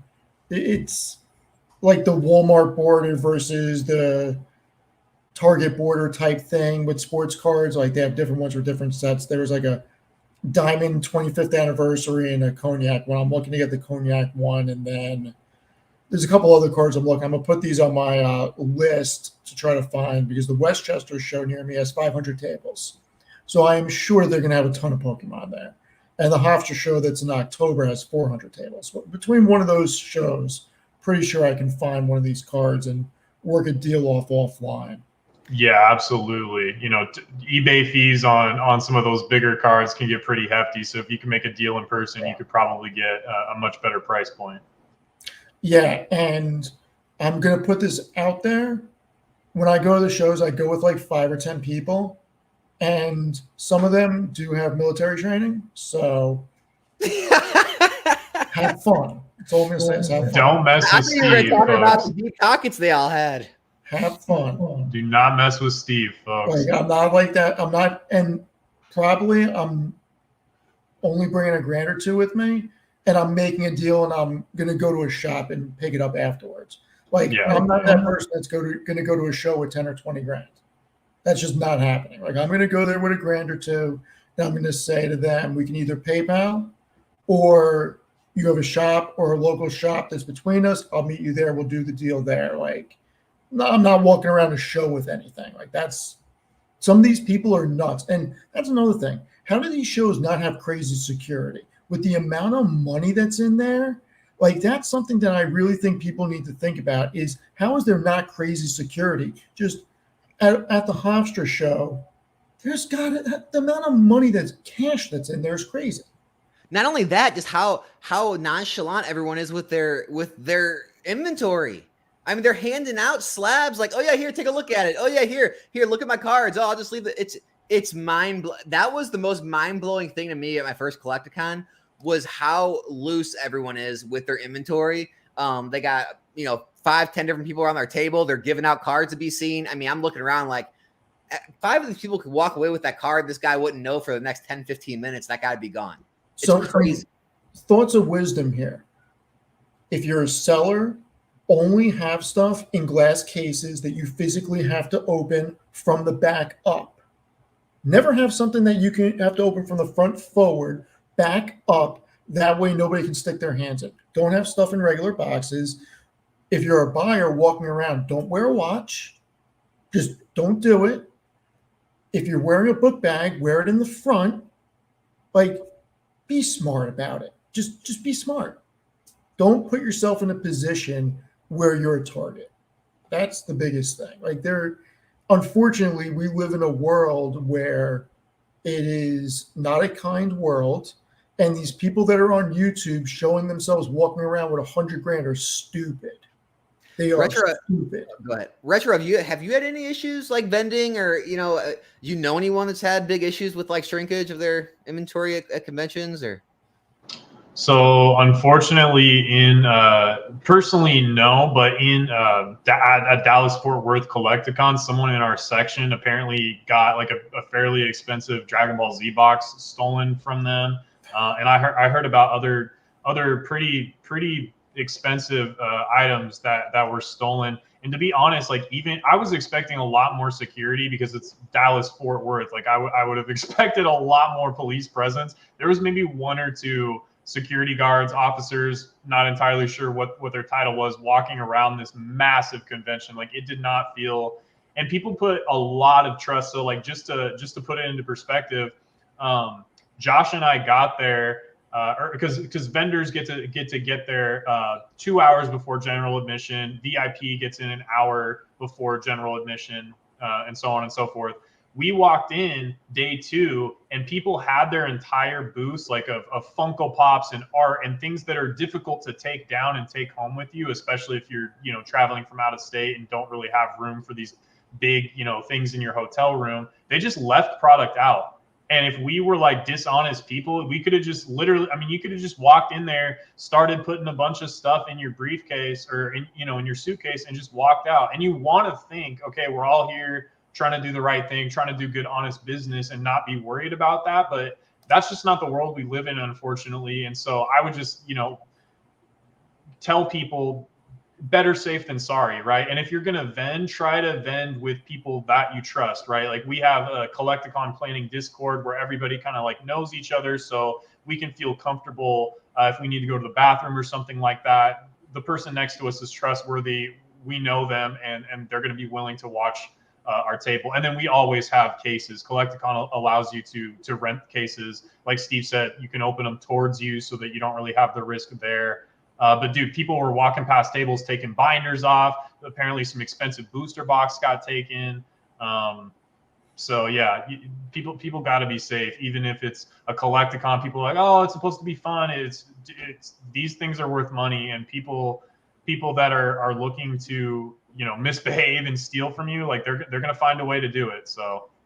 And I think that's the other thing that needs to happen for the hobby to really grow and eclipse where it is now, is a level of safety. Because if people get robbed and if people get a bad experience, they're going to be turned off to the market. And our sports card shows usually hire security? I try to be very aware of my surroundings, and if there are plain clothed officers there, I would not be surprised, but I have not seen anything that looks like an outline of a Heckler and Koch or something like that. So, I mean, I don't know. I would like to think so, but there's so many people there that I don't know. I just think that it's one of those things where if you are traveling for these types of things, you need to be so aware of what you're doing, unfortunately. Like, I love Atlantic City, okay? I used to go down there a lot with my friends. I would never think about going to the sports car convention in Atlantic City. And I heard that they are planning not doing it there anymore because there was some shady shit that happened last year there.